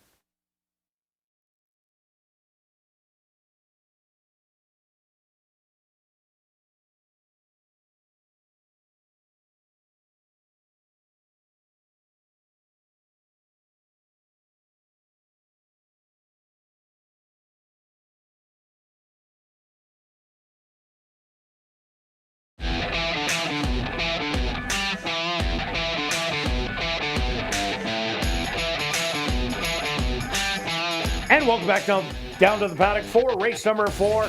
Kicking off $50,000 guaranteed pick 4 wagering with a $5,000 claimer. For fillies and mares 3 and up that are on 3 lifers, they're going to go 6 furlongs. Scratch number 1, I'm all shook up. Quick look back at race number 3. While Bazinga Karma got out well, got challenged on the inside, put those ones away, but then Flying Tex said, I'm going after you, softened up Bazinga Karma, and went on to victory. Yeah, a good back-to-back victory. It was a smart ride, just kind of relaxed and then just eased away. Good race. I think both the 4 and 5 are going to be that much better over the track after they got used to that one start. So make note of those 2. Let's go to the pick 4. This is where the money's been lately. I'm going to start. We're both on the top selection at 4-1, the 3 horse. Look at that, Julia, ready to go. This horse showed speed last time. We talked about it, that there wasn't lots of speed, and this horse decided to go. I like that. Sets this horse up to be that much better today. Kirt made a really good point. The horse had 16 starts last year. Clearly needed a bit of a rest. Looks great in the paddock today. I think this horse can sit close if nobody goes, but I think the 6 will go. The 6 for sure will go. So can sit right there and try to make a late run. I think looking at a top effort by the 3 today. And this horse did win its second start here at the Downs after arriving from Energy Downs last year. Also look at number 2, Amass Money. Amass Money was duking it out with By Request and then ended up backing up to be beaten by 4 lengths in the end. This horse does not have to go to the front. It has wins underneath, just off the pace. That kind of a ride, stalking the speed, I think will be really valuable in here. So a big shot at 4-1 also on the 2. Yeah, I agree with you. I went to the 5 as my 3rd selection. Like this horse, I'm using this one as well in the pick 4. I like the steady works. Pretty much almost every 7 days or so.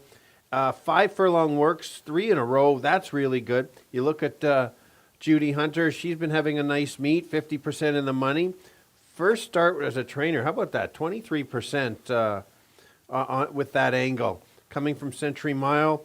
The races in 2024, the races that if she runs that, then she's there. If she runs some of them from last year, maybe not so much. Also look at number 6, Short Speech, a current favorite at 9-5.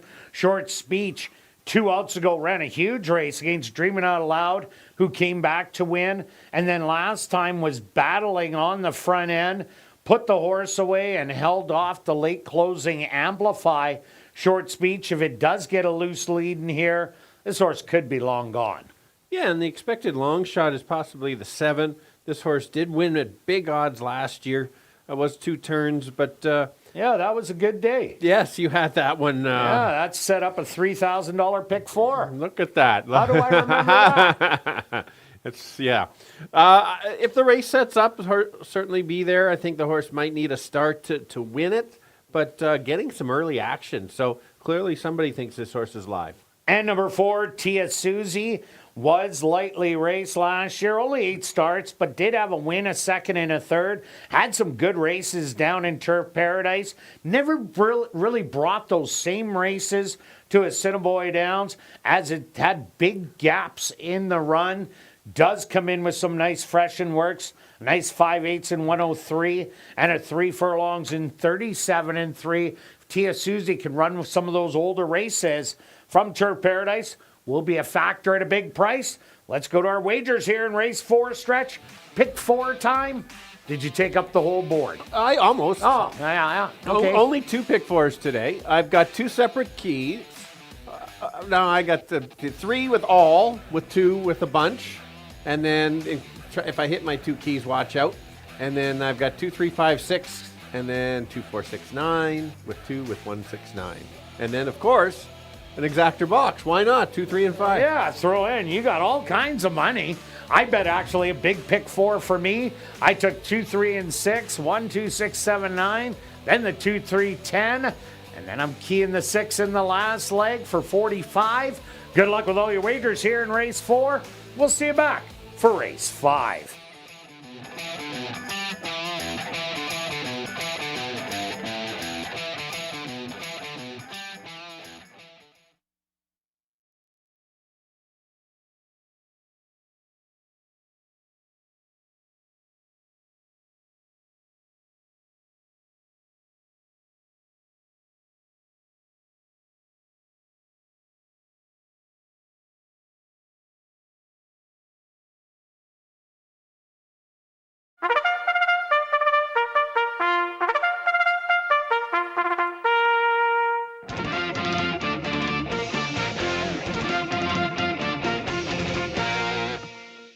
The horses are on the track for race number 4, Victor's Victory Race.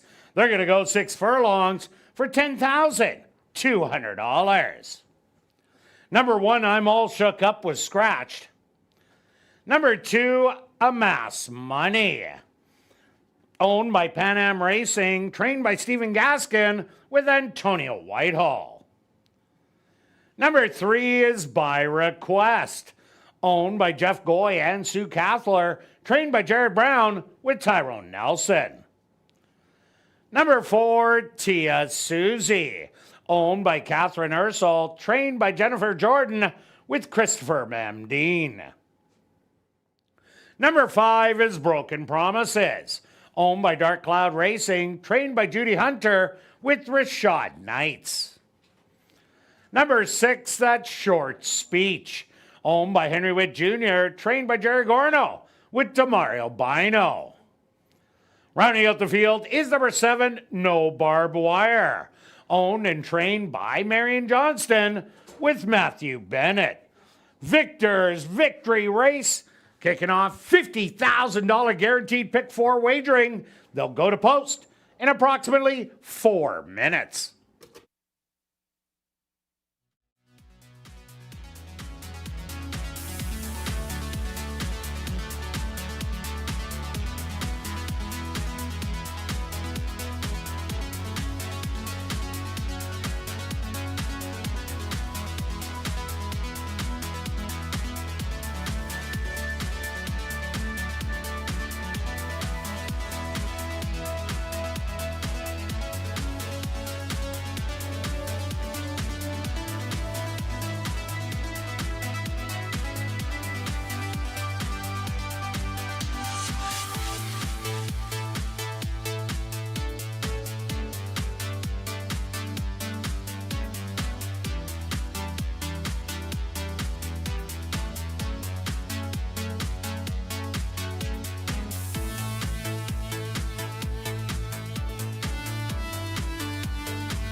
The girls kick off the pick 4 be flying over the 50,000, all looking for their 4th lifetime win. I'm going to go to the 3 at 9-2. Very good value there. I do like this one. Should improve off that first effort. Will be sitting close to the pace, but not on it. And this horse has a nice turn of foot late. Certainly can get there. Great value there. Another one with some nice value is the 2 horse at 6-1. Comes in from a sharp, speedy work. Usually sets this horse up for a little more success and sharpens it up. With the right trip, certainly can be there. And another long shot that I like all the long shots or longer shots in here. That's the 5 furlong work coming in. Will be coming off the pace. Certainly can upset the field in a very tough race. 3, 2, and 5. Kirt? Yeah, Stretch, I'm with you on number 3, by request. Long year last year, but what a great start this year. Battling every step of the way. Only got a little tired late. Now should have that racing under the belt, be a little tighter for this race. I don't expect it to battle with the 6 in here, but won't be far off the lead. I also like number 2, Amass Money. This probably will be forward in the race, sitting second, or maybe even battling for the lead like it did last time out. Just got a little bit tired, beaten by the 3, but it is coming out of a good barn, so gotta watch that one. And number 6, Short Speech. You got Jerry Gorno trying to win 3 in a row. Flying Tex just won back-to-back. Maybe Short Speech can do the same on the front end. I'm giving you 3, 2, and 6. Good luck here in race number 4.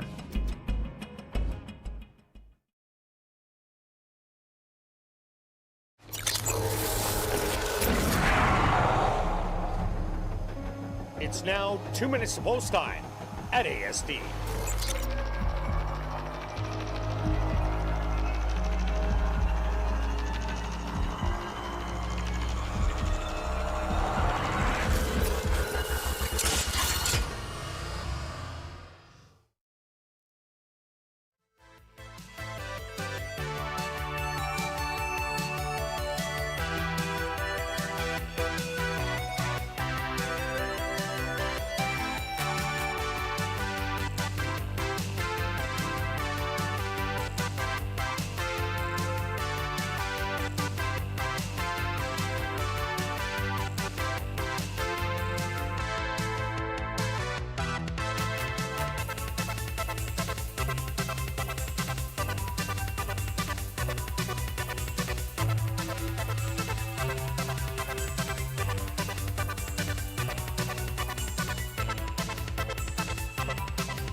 Post time!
Amass Money, the first into the starting gate. By request is in. Here comes Tia Susie. Broken Promises is next. Just 2 left to load. Short Speech, the 2-1 favorite. And now just waiting on No Barbed Wire. The field is set. By request, a little fractious. Now settled. They're at the post.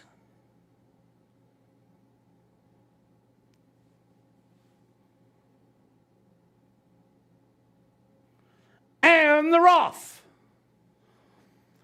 From the outside, Short Speech. Straight out to try and grab the early lead to the far outside. No Barbed Wire. Putting on the early pressure. Settled back in third. Tia Susie, 4 lengths off it. Broken Promises. Back in fourth. And then it's Amass Money and By Request. The trailer's running as a pair. 6 lengths off of it. The opening quarter, 24-1. Short Speech and No Barbed Wire battling it out. 4 more lengths back. Tia Susie starting to get closer to the outside. Broken Promises. Amass Money also making a big move, and the trailer By Request. The half 47-4. They hit the head of the lane, and it's Short Speech. Now drawing away by 3. No Barbed Wire trying to battle back on the far outside. Amass Money on the rail. Tia Susie inside the 16th pole. Short Speech, but there's Amass Money. Just gets up at the wire. Short Speech in second. Tia Susie in third. Fourth to No Barbed Wire.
The stewards have posted number 2, Amass Money, as your race winner. Second goes to number 6, Short Speech. Third to number 4, Tia Susie. And fourth to number 7, No Barbed Wire. They went the opening quarter 24-1, the half 47-4. 5 furlongs, 101-1. Time for the 6 furlongs, 114-4.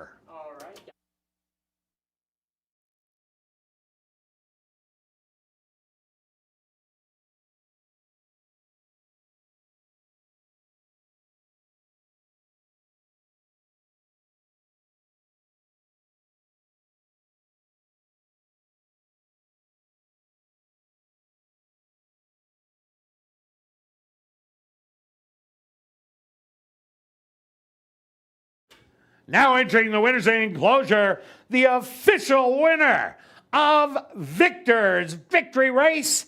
That's number 2, Amass Money. Amass Money is a dark bear brown mare, 5 years old, by Conquest Mo Money, out of the mare Classy Dom by Dominique's Cat. Owned by Pan Am Racing, trained by Stephen Gaskin, and ridden to victory by Antonio Whitehall.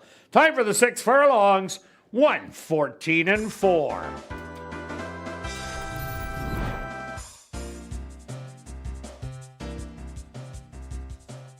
Race 4 is official in the upcoming 5th race. Our VIP Fan of the Night race. Number 5, Ralph's Gift, will run on first time, lay 6. Rolling double. And late prime pick 3 here in race 5. They'll go to post in 14 minutes.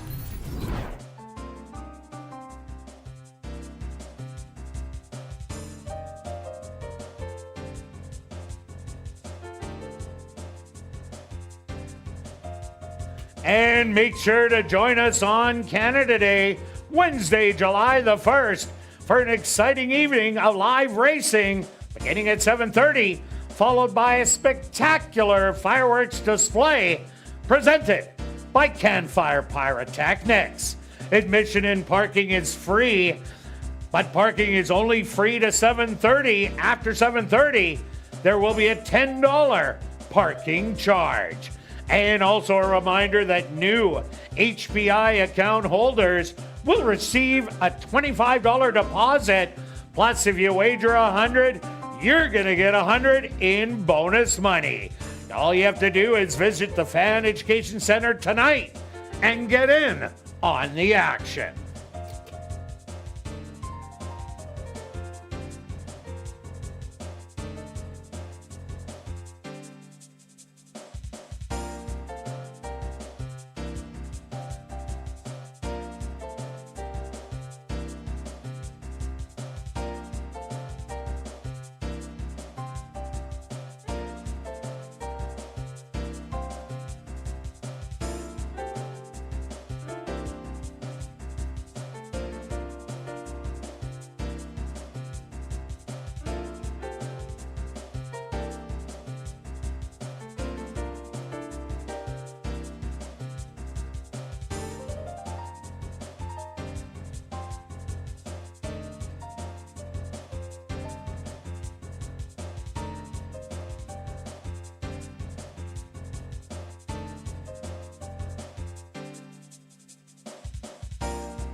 And welcome back down the paddock for race number 5. We have a $10,000 claimer For 3 and up maidens, they're going to go 6 furlongs. Number 5, Ralph's Gift, will run on first time Lasix.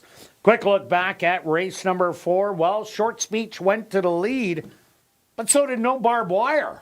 Yes. I did not see that coming. Softened up Short Speech just enough for a Mass Money to rally late on the outside and get the bob at the wire. Yes, I might have been cheering. Maybe it was my cheering that helped get the 2 up there because I like the price. Thanks for playing the pick 4 over $107,000. And how about that, Kirt? We're both still alive. Yeah, what's going on there? And we beat the favorite. Great race. We've had a bunch of them already today. I think a bunch more coming. We've got big fields finishing it out, 10 across, maybe one less, maybe a 9 with a scratch in there in here. But let's start with both of our top selection. There's some money in the pool, and the horse is already at 8-1. Oh, which was the morning line favorite. Others are taking the money. I like this horse. Ran a big race, first out, stumbled at the start, like it says in the charts, rushed up, battled, and then tired and tried to come back on. Very game to that run, Mateo run, who had a dream trip. So very good race. I think it should improve. Those last 3 races tell me this horse wants to run. Yeah, there's no doubt value on this board. Take a look at number 7, Louis Louis. The dad speculating unraced. The mom, spite of success. 3 wins, $28,000 in earnings. This one has 2 siblings. One of them's a full sibling, and that is Nickety Split, who you can look at in race number 7, the 6 horse. 2 wins, $60,000 in earnings.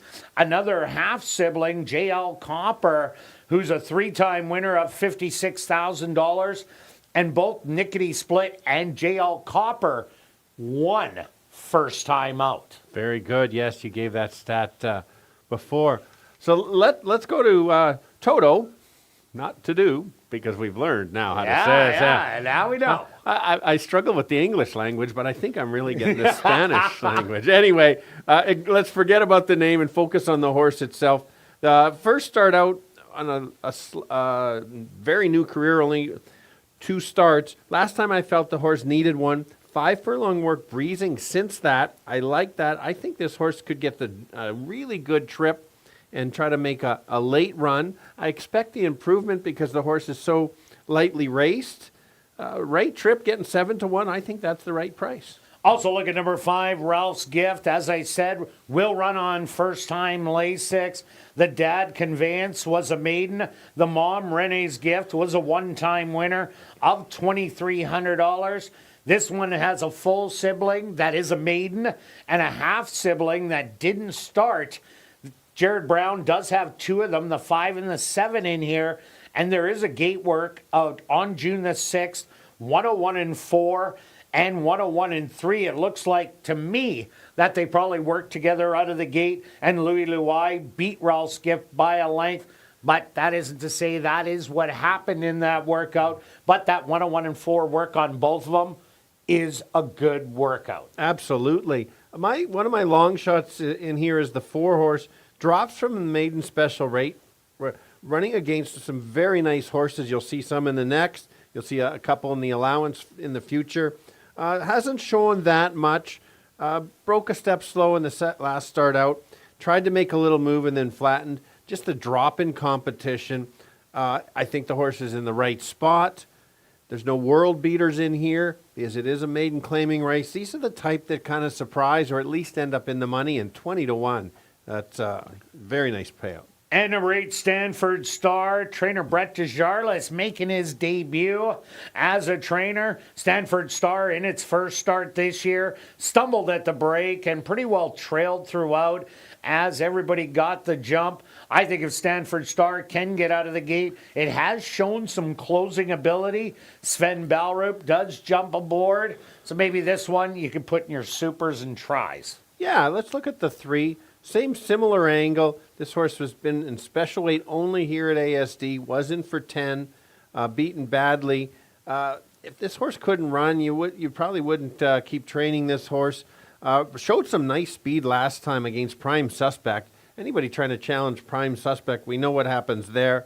And so maybe this is the one that could be forwardly placed and end up in the try or the super. Certainly a big horse there, too. And number 10, Living in the Fast Lane, taking a pile of money right now at 5-2. Was well bet last 2 times, but didn't get the job done. Living in the Fast Lane will be forwardly placed in here. This is kind of a lateral move, moving from the restricted into the maiden 10. This isn't a massive drop by any means. So Living in the Fast Lane, best race, yes, good enough to win. But after those last 2, I would tread lightly. Yeah, I'm with you, too. I think this is a much tougher field. Let's look at the one. This horse almost made my top 3. Has a couple, 3 straight 5 furlong works. I liked that. Was it basically this level last year? Is one of the 4-year-olds racing against the 3-year-olds? That's a big advantage. Is also one of those closers. We were talking about many with speed in here. This one might be the one that picks up the pieces late, and I think it's even got a shot to win it. Yeah, 1, 2, 8, and 10 are the 4-year-olds, and number 2, Cash Flow. They put the blinkers on last start, tried to sharpen up the speed. Well, it had to battle it out on the front end. Ended up getting tired in the end. But I think this horse just might have needed that start over the racetrack. Expect a better effort today. And loving those odds of 9-1 compared to 1.5-1. All right, let's go to our wagers here in race 5, Stretch. What do you have? Well, I've just got to pick 3. I kind of want to do a stretch ad alert. Kim's on call today, but I'll you know what? I'm just going to stick with this right now. Okay. $3 pick 3 wheel, 4, 6, and 9. Keen the 2 with 1, 6, and 9 in the last. All right, myself, I'm going after the tractor. I'm going 6, 9, 6, 9 with 1, 2, 7, and 10. And then I'm doing the wedge, 6, 9 with 1, 2, 7, and 10 with 6, 9. Those are $8 each for $16. Good luck with all your wagers here in race 5. We'll see you back for race 6.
The horses on the track for race number 5 are VIP Fan of the Night race. They're going to go 6 furlongs for $15,000. Number 1 is Canadian Lights, owned by Dark Cloud Racing, trained by Judy Hunter with Rashad Knights. Number 2, that's Cash Flow, owned by Dialed In Racing Stable and Lucky Diamond Stable, trained by Craig Smith with Dario Dalrymple. Number 3 is Sweet Independence, owned and trained by Chance Dales, Javanil Patterson in the saddle. Number 4, Dale's Magic, owned by Pat Schaefer, trained by Wendy Anderson with Tyrone Nelson. Number 5, that's Ralph's Gift, owned by Ralph Jesiak, trained by Jared Brown with Antonio Whitehall. Number 6, Red Dirt Alley, owned by Henry Witt Jr., trained by Jerry Gorno with Neville Stevenson. Number 7, Louie Louie, owned by Jerry Lambert and Lynn Matthews, trained by Jared Brown with Siobhan Townsend. Number 8, that's Stanford Star, owned by Blackwater Stables, trained by Brett DeJarlis with Sven Balro. Number 9, Todo Corazon, owned by WRA Ventures, Anderson Livestock Stable, and Hillside Farms, trained by Mike Taphorn with Demario Bino. Rounding out the field, number 10, living in the fast lane. Owned by Matty Dirksen, trained by Devin Gittins with Matthew Bennett. Our VIP Fan of the Night race. Here in race 5, they'll go to post in approximately 4 minutes.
All right, we've got a full starting gate of boys looking for their first win lifetime. That's why they're maidens. Let's start with the 6 at 5-2, co-favorite with the 10. Ran such a good race last time, almost too good to lose. Similar effort. I think the horse can be right there. I don't even think this horse has to be on the lead, so if there's some rabbits that go out too quick, this one could stalk. Another one to consider is the 9 at 9-1. Needed that start, has a workout coming in since, could just stalk, wait, and pounce late at 9-1. And how about the long shot that I have here at 24-1? Dale's Magic drops in class quite a bit, hasn't shown much, but a much easier condition. Chance to be in the money, 6, 9, and 4. Kirt? Yeah, Stretch, I'm with you on number 6, Red Dirt Alley. What a great race after stumbling, battling, and then losing to the closer in the end. Comes out of the barn that's already won 2, the Jerry Gorno barn. So Red Dirt Alley expected to run big in here. I also like number 7, Louis Louis. Has 2 siblings, and both of them won first time out. You're getting 16-1, and the 9, Toto Corazon, ran a really good third, was just behind number 6, Red Dirt Alley. The last time they met, expect that horse having the experience now to move forward. So I'm going to give you a 6, 7, and 9. Good luck here in race number 5.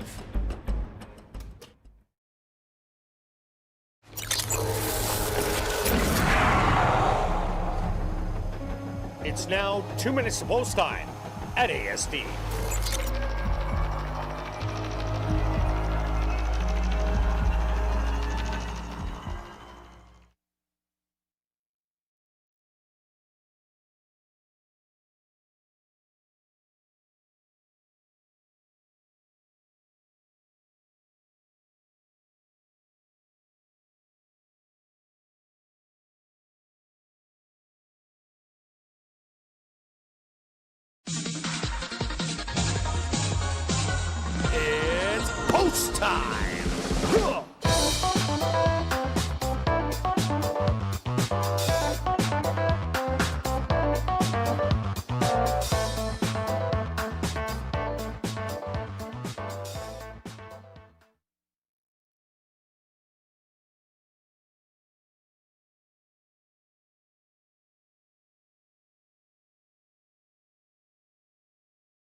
Canadian Lights was just getting a quick equipment adjustment.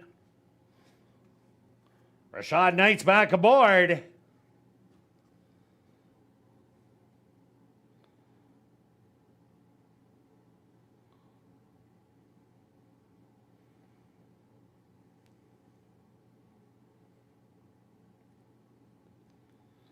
With a little help is the first one in.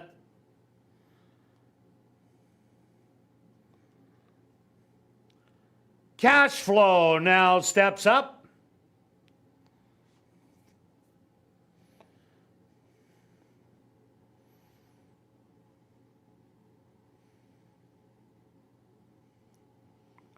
Next up, Sweet Independence.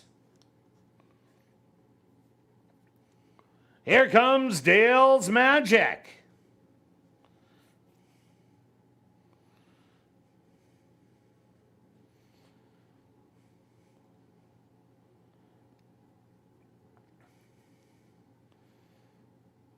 One of the two first-time starters.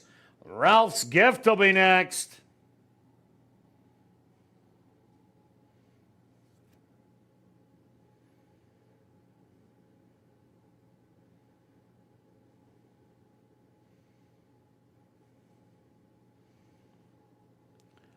Red Dirt Alley walks in.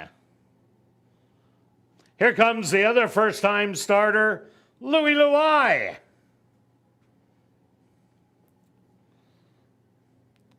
Stanford Stars turn. Just two left to load. Toto Corazon.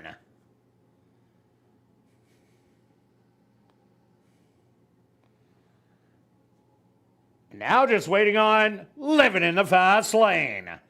They're at the post. And they're off. From the far outside, Living in the Fast Lane.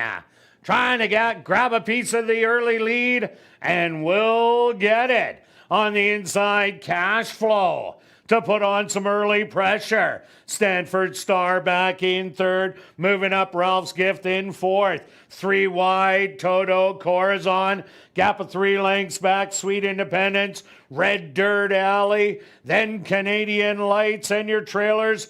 Dale's Magic and Louie Louie about 20 lengths off of it. The opening quarter, 23-4. Cash Flow on the inside. Living in the Fast Lane, 2 wide. Trying to reel them in. Toto Corazon.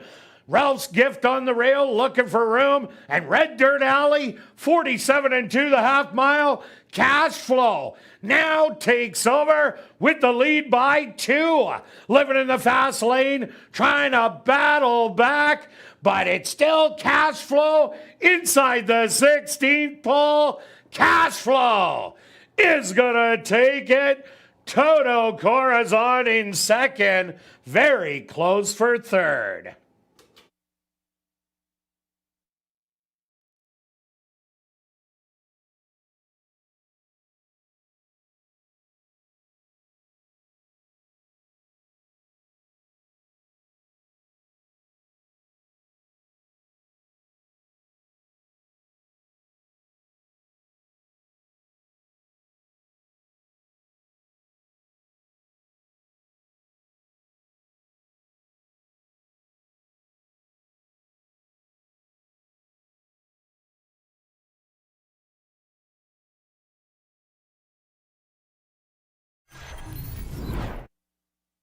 The Stewart's opposed to number 2, Cash Flow.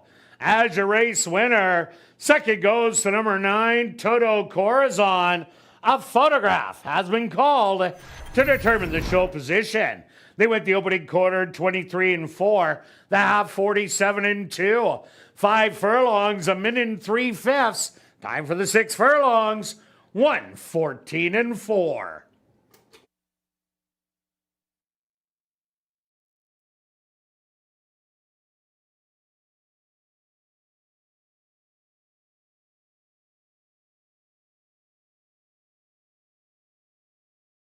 Results of the photo show number 10. Living in the fast lane, finishing third. Fourth goes to number 4, Dale's Magic.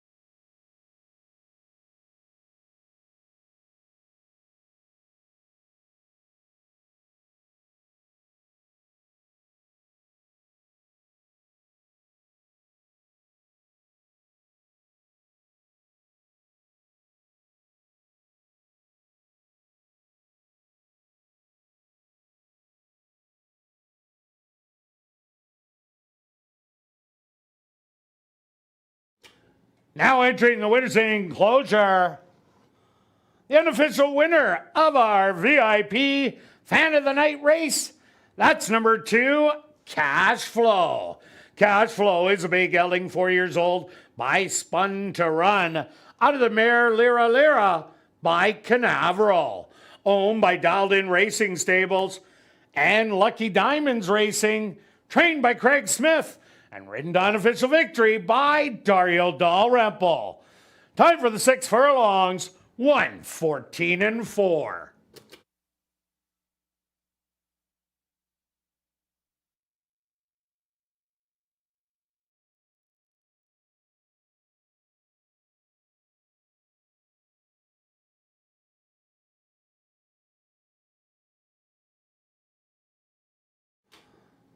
Congratulations goes out to jockey Dario Dalrymple, who scores the double.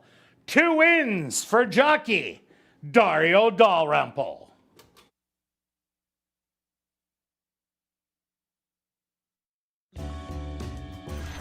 Race 5 is official in the upcoming 6th race. Classic High 5 wagering, scratch number 11, Cortex. And there is a carryover in the Classic High 5 of just over $3,950. And they'll go to post for race 6 in 16 minutes.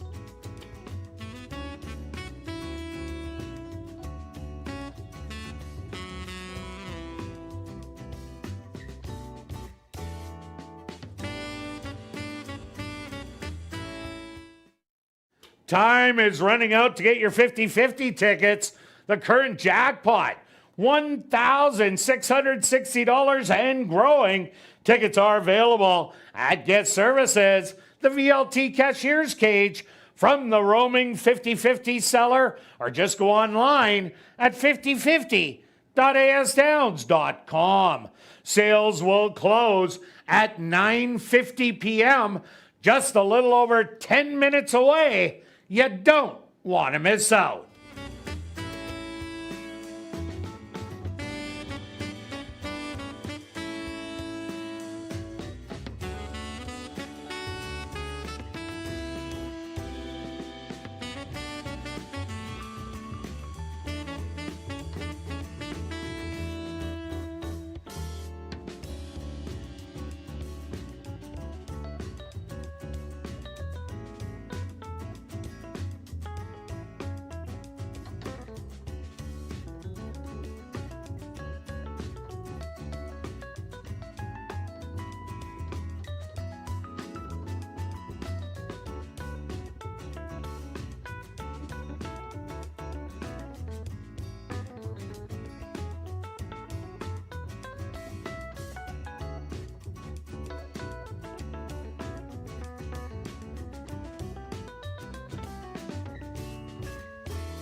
Ladies and gentlemen, turning your programs back to race number 5.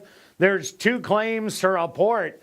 First off, claim for $10,000 was number 5, Ralph's Gift, claimed by Elton Dickey, owner-trainer. Also claimed was number 7, Louis Louis, for $15,000 by Homer Thoroughbreds, trainer Jason Homer.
And welcome back down the paddock for race number 6. We have an allowance race for 3-and-up maidens. They're going to go 6 furlongs. Scratch number 11, Cortex. Quick look back at race number 5. Well, Cash Flow showed that early speed it did last time out as the favorite, but was a different horse today, battling it out with Living in the Fast Lane and lasting to the wire. Yeah, just had to give this horse another chance. It was a beaten favorite, and now goes off at paid $15, I believe, to win. Was it over 60? Over 60. 7-1. Yeah, and so that's jump ship. But we both had this horse in there. It was a great horse race. Everybody's right down to the wire. Wow, is it ever? Some horses closing. Might have some future replay on that. Yeah, on a might few have of this. some future multiple horses, whoever gets the trip. Okay, on to race number 6, Stretch. A probable big favorite. Yeah, absolutely, and I'm jumping on board. We haven't had a favorite in the pick 4 yet, so I wouldn't mind using one right here as it's my key. I got a few in here. Yeah, it's all about me. Here we go. This horse ran a very nice race. The 2 of these horses are in a stake race tomorrow or so. Yeah, the Golden Boy. Yes, I didn't know if it's tomorrow or Wednesday. Very competitive race. You made some valid points, Kirt, on ASD Live about might get in a mud kicked in the face, but this horse just has talent. I think this horse is one of those horses that could potentially go on to bigger and better things. Well spotted with Jason Homer in here. Try to get the win. And keep moving. Figures repeat effort puts this horse in the winner's circle. No doubt about it. But with the field at 10, traffic is everything. I ended up going to number 10, 7 Rags. Well, there's so much speed in this race. The 2, the 3, the 7, and the 9 all have speed, but the 5 and 6, they also have a little bit of speed also. Even the 8 has a little bit of speed. So 7 Rags doesn't have any. We'll be sitting at the back of the field. It's been an honest racetrack tonight. Speed's done well. The closers have been able to get up and run down those speed horses. So I'm looking at 7 Rags from being well off it to make that rally. I really like that race at Tampa. The best race was going 6 furlongs. That's today's distance. Watch for this one, but you're going to have to watch late. Absolutely right. Yes, probably on the outside. The speed of the speed is the 3-horse. He's run back-to-back very good races, lost to the entry mates both times. Jason Homer has the 2 and the 3 in here. Same thing might happen, but if the 2 has some traffic trouble, maybe the 3 can steal it. I do know there is other speed. I just liked how this horse got away on them last few times. Didn't think he could and did. See if he can carry that speed the extra half. Also look at number 1, Haggis. Haggis has been working well for the debut. Only one of 2 4-year-olds in the field. Judge Oliver being the other one. And the 4-year-olds have dominated the 3-year-olds at the allowance level. Haggis was 6 beaten, only 5 lengths. But Calming Force came back to win. Spike It Rich, 2 races later, came back to win. We've seen Preacher's Secret come back to win this year. So that was kind of a key race. So if Haggis is ready, definitely might want to throw this one in at 23-1. Yeah, no kidding. Only the 1 start. Let's take a look at the 8. I really like this horse's last race. Ran best race to date. Stock made a move and flattened a little bit. But I just think this horse has every reason to improve. Adds Lasix. Might get that dream spot. Looks like it can close. Like I said, needed the first couple, but that last one was the wake-up one. You're getting, 10-1 on the current board, 20-1 morning line. Also look at number 4, Banker Matt, the first-time starter, debuts on Lace It by Golden Sense, a 7-time winner of $3 million at 5.5 to 1 1/8. Golden Sense did win the Breeders' Cup Mile in 2013 and 2014.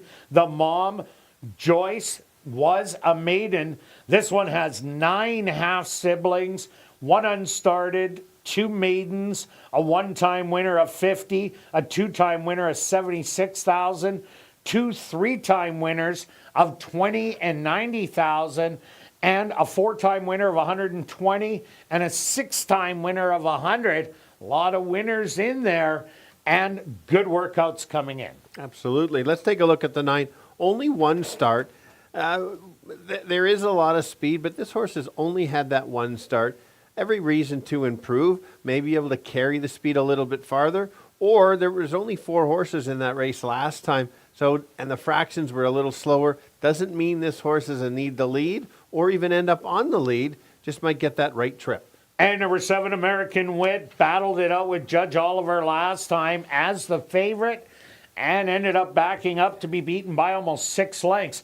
The horse was off over 6 months coming into the race. Maybe that's the tightener. It doesn't need the lead. It showed that it could stalk and almost win as it was 2nd beat and a half for restricted maiden allowance. And that horse came back to win its next start flash out. Expect a better effort today. Yeah, let's take a look at the 6.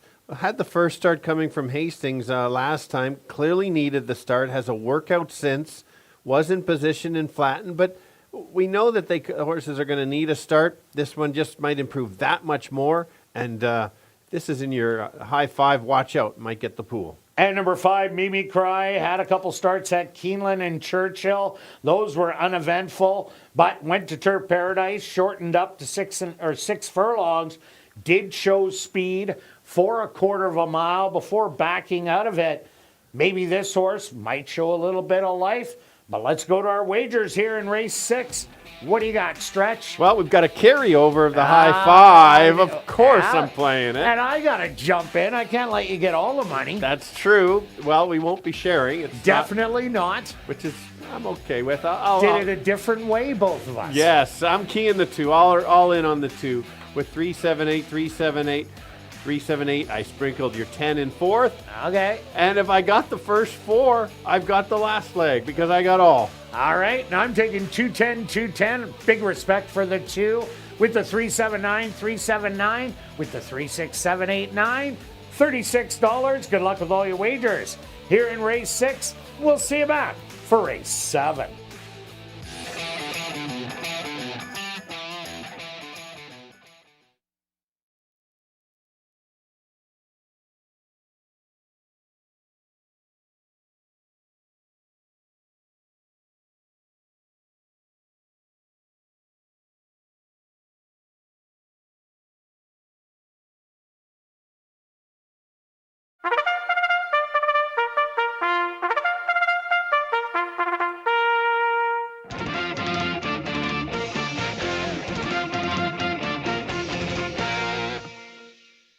The horses are on the track for race number 6.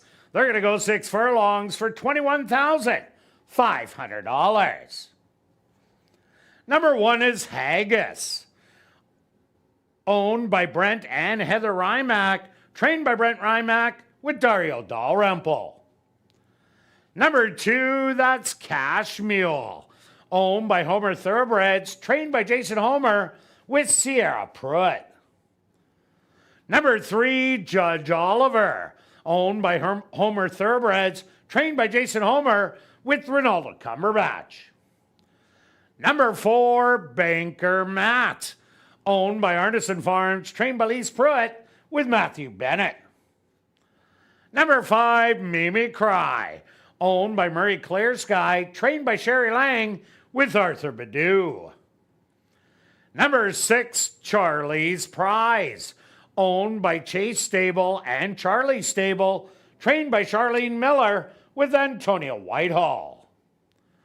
Number 7, American Wit, owned by Henry Witt Jr., trained by Jerry Gorno with Sheldon Chekades. Number 8, Are You Not Entertained, owned by Jared Brown and John Gannis, trained by Jared Brown with Neville Stevenson. Number 9, Swing Time, owned by Dark Cloud Racing, trained by Judy Hunter with Rashad Knights. Number 10, 7 Rags, owned by Joseph Schumer, trained by Eugene Burns with Siobhan Townsend. Number 11, Cortex was scratched. Classic high five wagering here in race 6. They'll go to post in approximately 4 minutes.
The boys going 6 furlongs, all looking for their first win lifetime. I've jumped on board on the 2-horse. Very nice first race out there in a very fast run time. Repeat effort makes him that much tougher to beat. I think he's even going to run even better after he broke a step slow. The one that entry might's going to have to catch me if you can, that's the 3, Judge Oliver. Back-to-back good speed races. Just got tired late. Maybe be able to carry the speed a little bit farther. Just depends on how much pressure there is. And a long shot that's on the improve is the 8. He made a nice middle move and then flattened last time out. I think that move will go a little bit farther and end up in the try. So I've got to give you 2, 3, and 8. Kurt? Yeah, Stretch, I ended up going to number 10, 7 Rags. I see a pile of early speed in here, and I like that race 2 outs ago by 7 Rags, who closed from second last to only get beat by 3 in the end. If there is that pile up, this is the only one that has a big late kick. So I'm liking the 8-1. Big respect for number 2, Cash Mule. Won against multiple winners in its last start. Stakes placed horse, a horse that won at Santa Anita. So running behind those, that was quite the accomplishment. That is the horse to beat. And number 3, Judge Oliver, big speed on the inside, is going to try and take it all the way. 10, 2, and 3 for me. Good luck here in race number 6.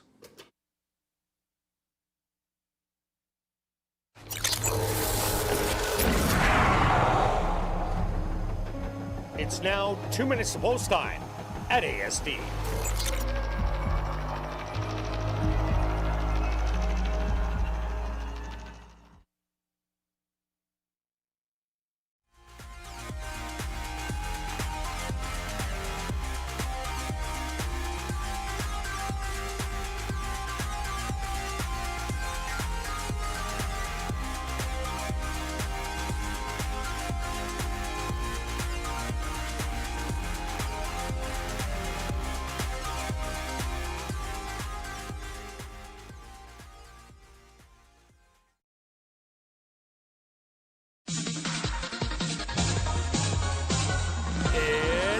It's time.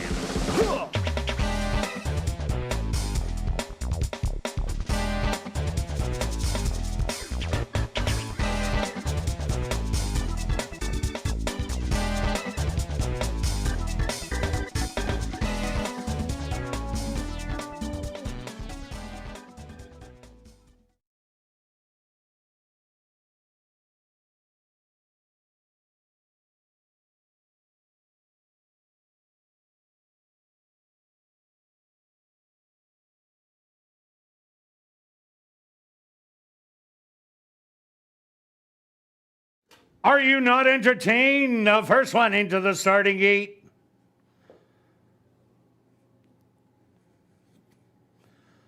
Haggis will be the next to go in.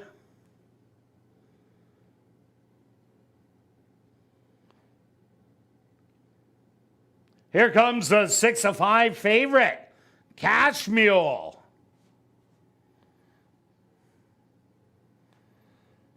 The stablemate Judge Oliver walks up and in. Banker Matt, the first-time starter, goes right in.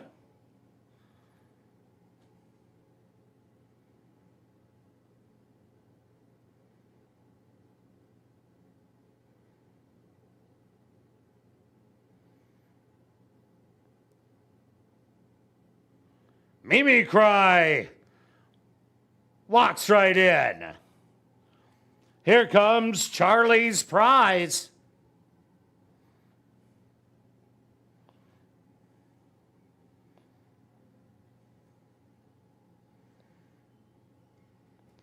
American Wit's turn.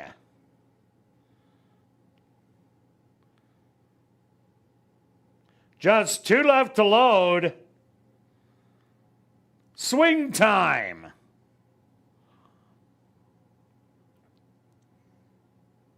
And now just waiting on 7 rags.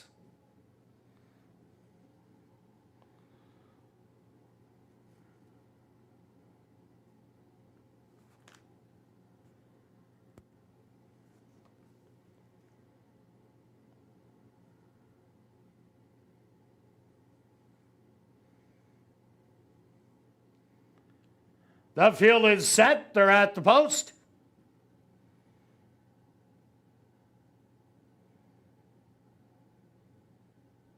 And they're off. From the far outside, Are You Not Entertained? Breaks well, but on the rail, there goes Haggis. In between horses, Judge Oliver. 3 wide, Mimi Cry. Are You Not Entertained? Back in 4th. On the outside, Swing Time in 5th. Hugging the rail, the favorite Cash Mule. In between horses, Charlie's Prize.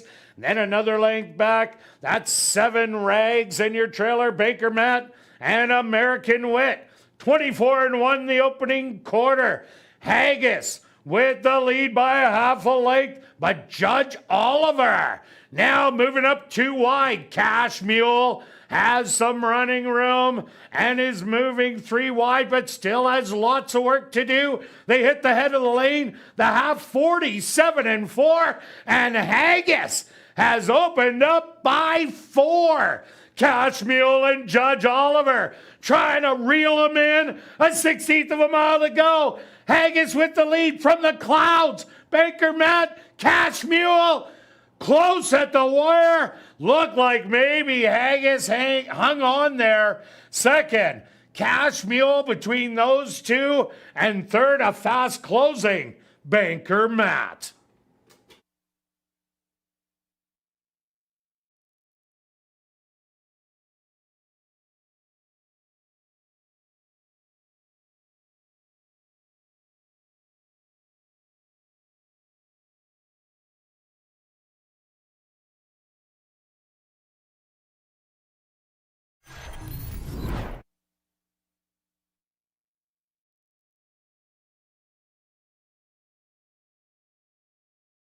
The stewards have requested a photograph to determine the winning horse. They went the opening quarter 24-1. The half 47-4. 5 furlongs, 101-1. Time for the 6 furlongs, 114-2.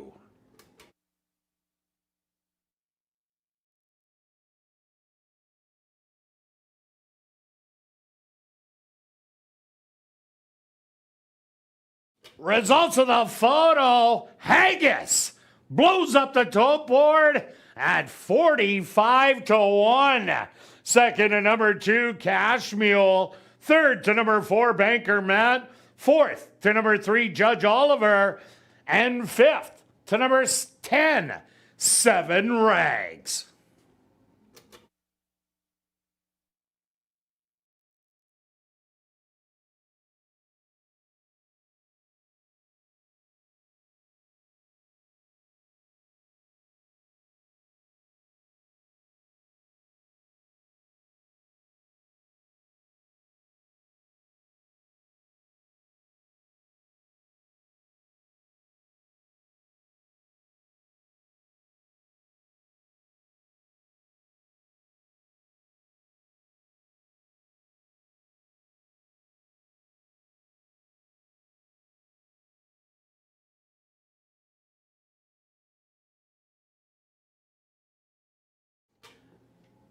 Now entering the winner's enclosure, the unofficial winner here in race number 6.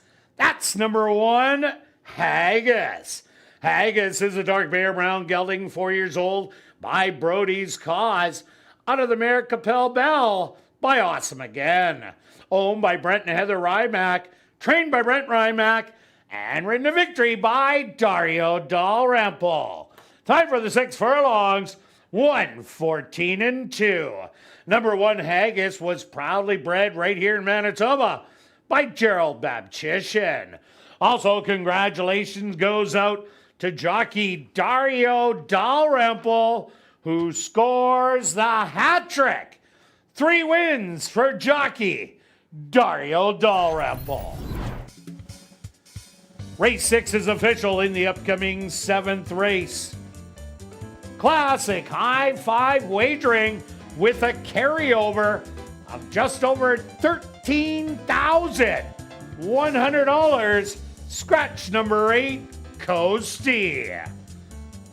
Classic high 5 wagering here in race number 7.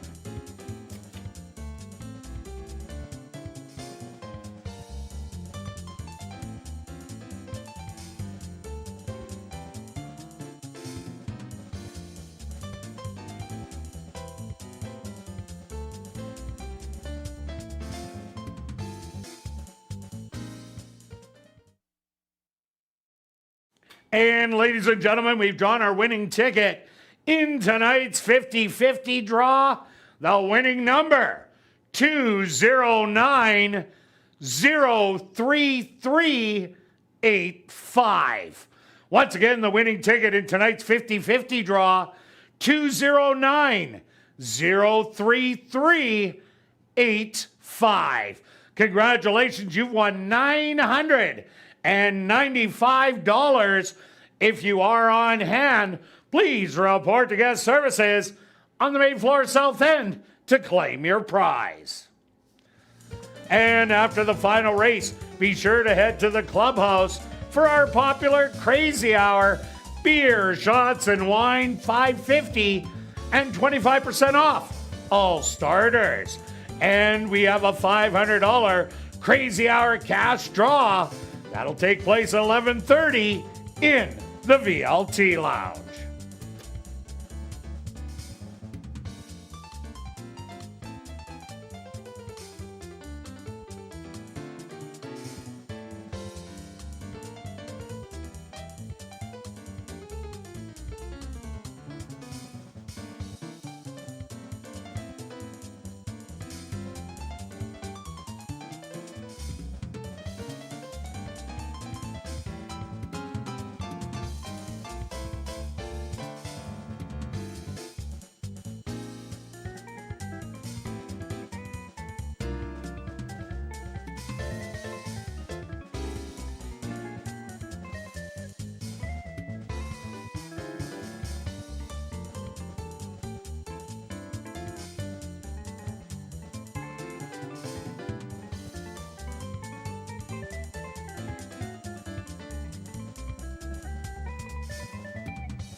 And welcome back down the paddock for race number 7. We have an allowance race for fillies and mares 3 and up that are non-2 lifers.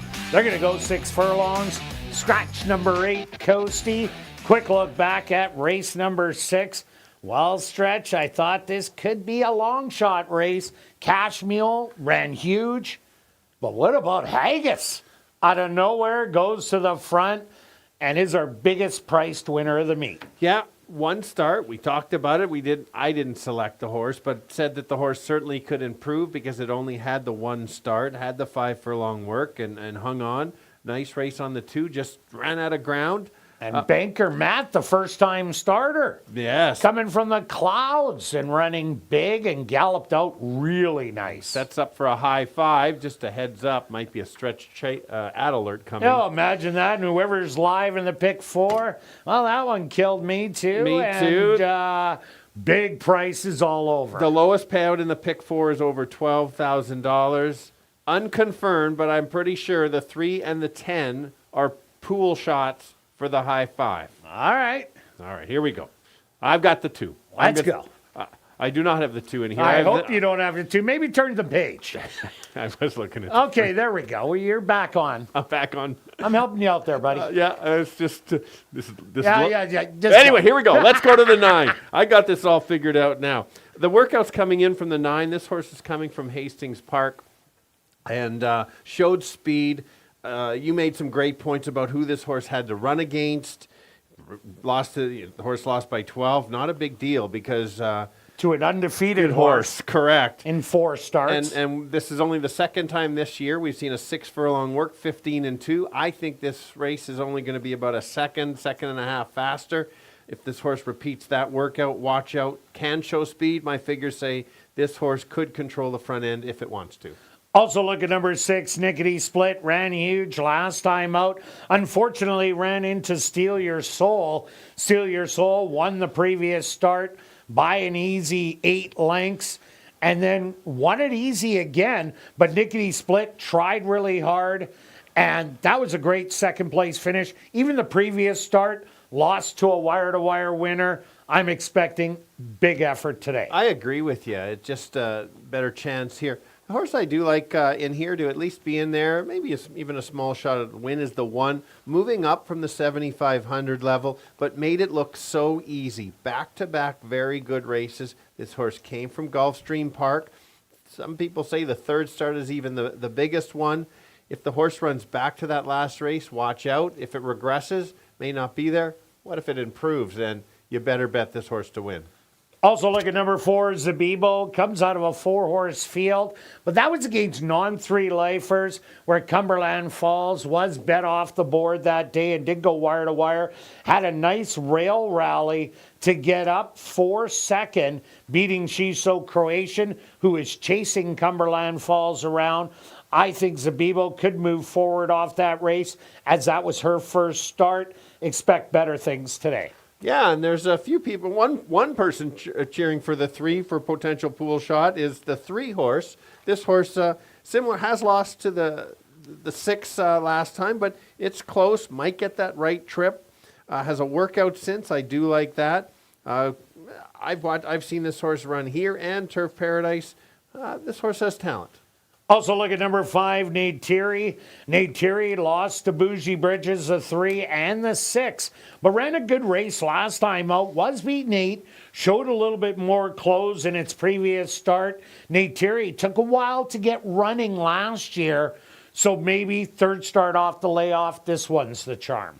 For sure. The 7 horse, 7-1, only had the 1 start lifetime, had some trouble. Blew the turn. And blew the turn, did run extra wide for sure. 2 workouts since, I like that. You just don't know how good this horse could be. Whenever a horse wins the first start, there's some talent and wants to run. I know it was only 4 horses, but still it was a good race first start. And number 10, Stay Liquid, got the lead real easy last time out and then took hold. Started to go back and ended up getting beat double digits in the end. You get a hot jock in Dario Dalrymple, who is looking for his 4th win. If Stay Liquid can get that lead again and run like it did at Sam Houston, where it ended up going wire to wire, this could be bombs away and maybe some pick 5, couple $100,000. Yes, that's what it would be. That's one of them. Let's take a look at the 2. This horse had the 1 started here at ASD coming from Woodbine. We've learned it usually those ones usually need a start. Was in the non-2, moving up in class. Clearly they see something in the mornings after back-to-back workouts. If this horse got loose and the others didn't go, maybe this one could try to steal it. We saw the Bomber last race kind of go gate to wire. All right, let's go to our wagers here in race 7 stretch. What do you have? Well, I started with the simple exactor box 1, 6, and 9, but hang on. Oh, imagine that. This is Kim's first stretch ad alert. Sorry, High five. Kim. There it is. Had to go for it with the big carryover. Well, it's good that you still have money left. And you do a Well, little exactor in there. Yeah, that was You're first. That was shaking my it right original up. one, and then I added. All right, I'm going after the tractor. I'm going 6-9-6-9 with 3-4-5. A $1 costs 6. I'm doing a $5 one for 30. Good luck with all your wagers here in race 7. We'll see you back tomorrow, 6:45 Central for ASD Live.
The horses are on the track for race number 7. They're going to go 6 furlongs for $19,500. Number 1 is Starship Paradise, owned by Glenn Miller, trained by Jerry Gorno with Tyrone Nelson. Number 2, Just Like That, owned by Hardball Stable, trained by Stephen Gaskin with Sven Bowrout. Number 3, Bougie Britches, owned by Wind Answer Stable and Norm Suderman, trained by Wendy Anderson with Demario Bino.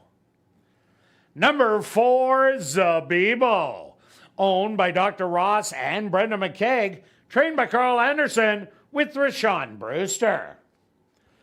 Number 5, Neytiri, owned by Arneson Farms, trained by Lise Pruitt, Sierra Pruitt in the saddle.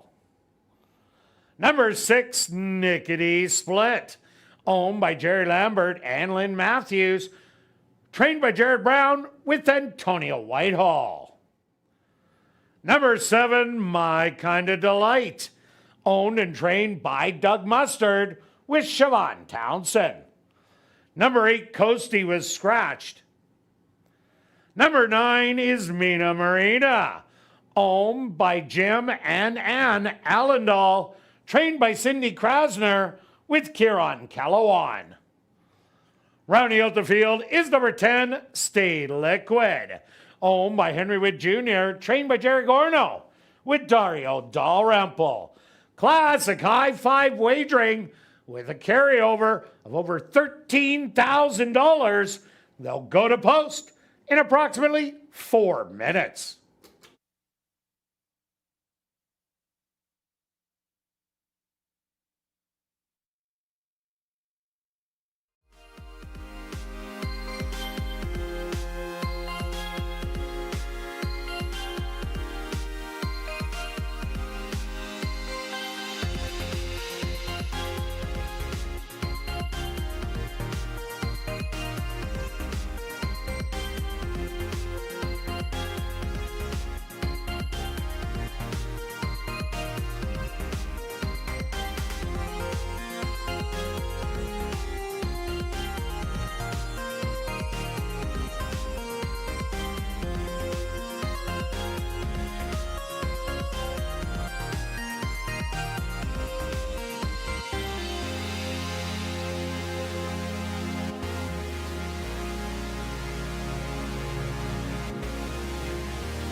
Right, the girls close it out in an allowance race, a very competitive race. I'm going to start with the 9. This horse looked so good over a year ago, but the workouts say this horse is ready to go, especially that last 6 furlong work. Should be the speed of the speed. If can clear, might be able to go gate to wire. If not, who's going to run her down? That's the 6 horse. This horse needs the pace to back up a little bit. Back to back, very nice efforts. Had to go after the speed last couple times. This time there's others to do that. And my long shot in here is the 1 at 13-1. Very good effort last time out. Is moving up in class, but a repeat effort puts her in the mix. 9-6-1, Kirt. Yeah, Stretch, I do like the 9, but I'm taking the 6, Nickety Split. Sat behind the speed, pounced on it, and just couldn't beat Steal Your Soul, who put 2 good wins together back to back. Lots of speed in here to battle it out. I think we'll get a really nice trip. I do like number 9, Mina Marina. Cindy Krasner having a great start to the meet. 5 for 6 in the money with 2 wins in 3 seconds. She can get them ready to go at first asking.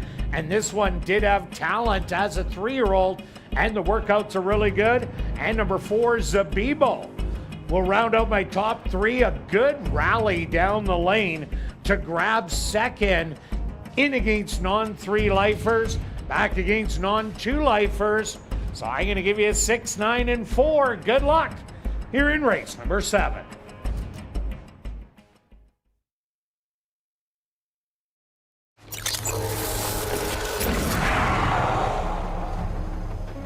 It's now 2 minutes to post time at ASD.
It's post time.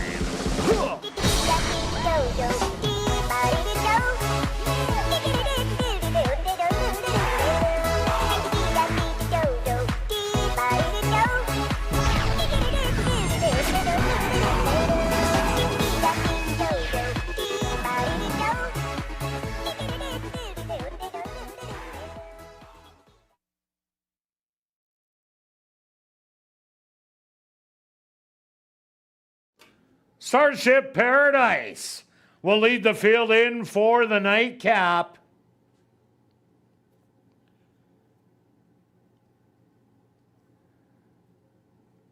Just like that is in.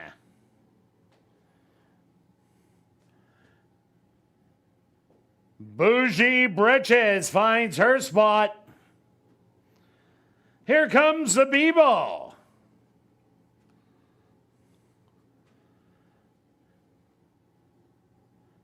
Nate Thierry from the middle. Nickety Split.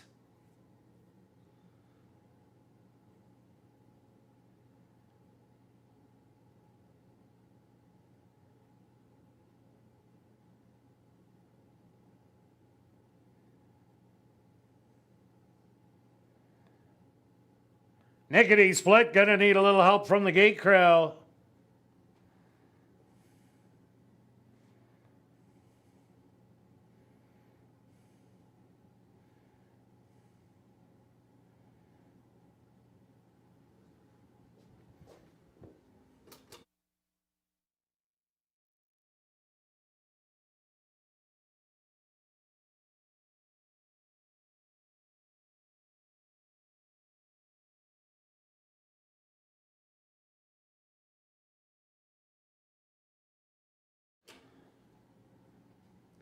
Nickety Split, the 2-1 co-favorite now in.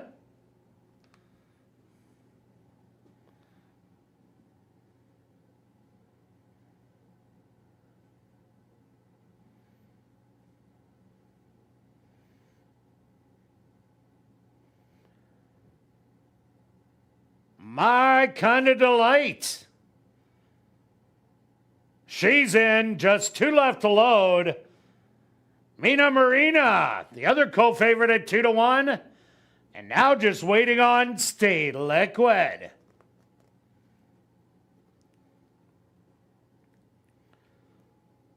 Bougie Britches, fractious in the gate. She's settled back down.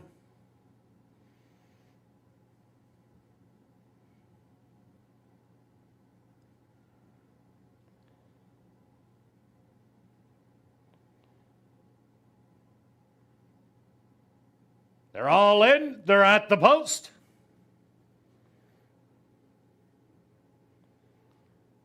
That's Neytiri being fractious.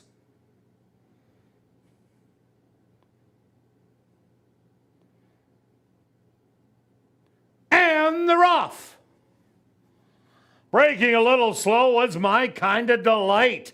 On the far outside, Stay Liquid and Mina Marina. In a heated battle early on. Starship Paradise on the rail is third, 3 lengths back. 2 more back to Just Like That. Nickety Split. Sitting in a good position with Zabibo on the rail. 3 more back. That's going to be Bougie Britches. And then Neytiri and My Kind of Delight. About a dozen off the lead. 23-3 the opening quarter. And now Mina Marina. She takes over by a length. Starship Paradise coming with the run in second. Rallying Zabibo. And to the outside, Nickety Split. 47-1 the half mile. It's Starship Paradise.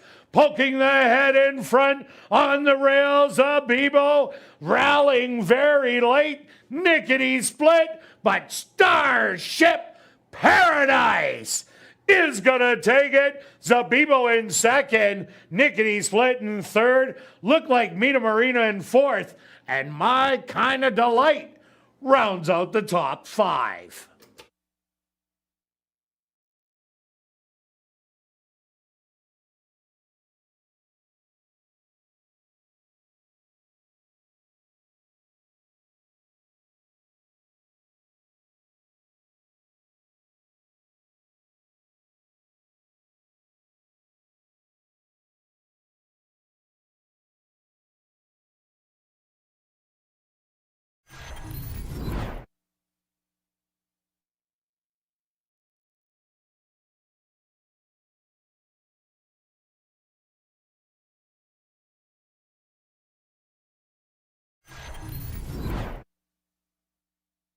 The Stewarts opposed to number 1, Starship Paradise. As your race winner, second goes to number 4, Zabibo. Third to number 6, Nickety Split. Fourth to number 9, Mina Marina. And fifth to number 7, My Kind of Delight. They went the opening quarter 23-3, the half 47-1. 5 furlongs, 1 minute. Time for the 6 furlongs, 1:13-3.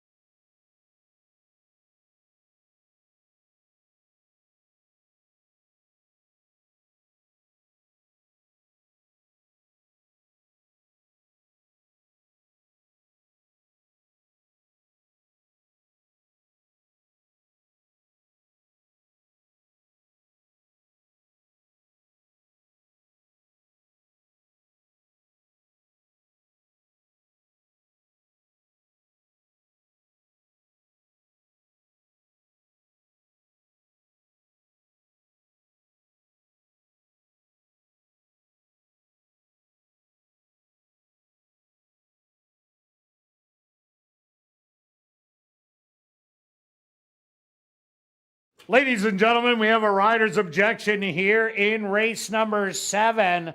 Sierra Pruitt, aboard number 5, Neytiri, has claimed interference against number 7, My Kind of Delight, and jockey Siobhan Townsend. Rider's objection, 5 on 7.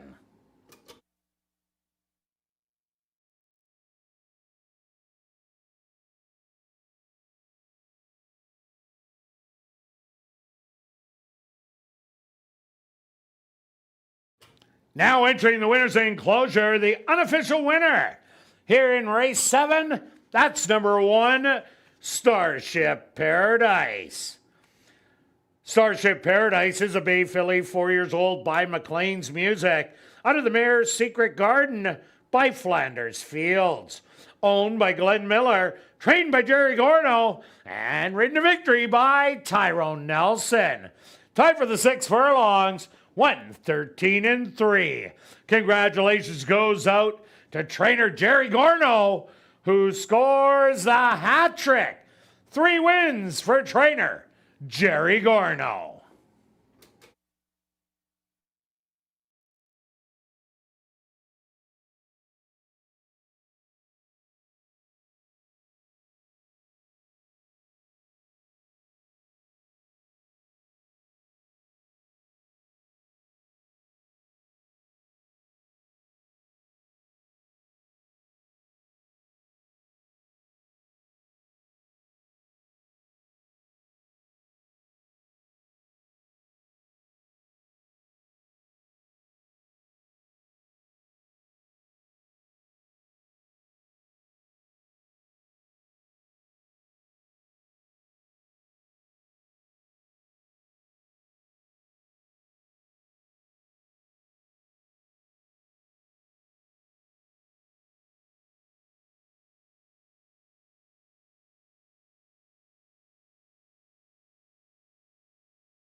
Ladies and gentlemen, after reviewing the films, the stewards have disallowed the claim of foul. 1, 4, 6, 9, and 7 will become official. Well, now it's time to head up to the clubhouse and enjoy Crazy Hour. Beer, shots, and wine, $5.50 and 25% off all starters. Plus a $500 cash draw will take place at 11:30 p.m. in the VLT Lounge. And don't forget, live racing resumes tomorrow and Wednesday at 7:30 with a classic high five carryover of just under $40,000. With that pick 5 carryover, just under $200,000. We'll see you then.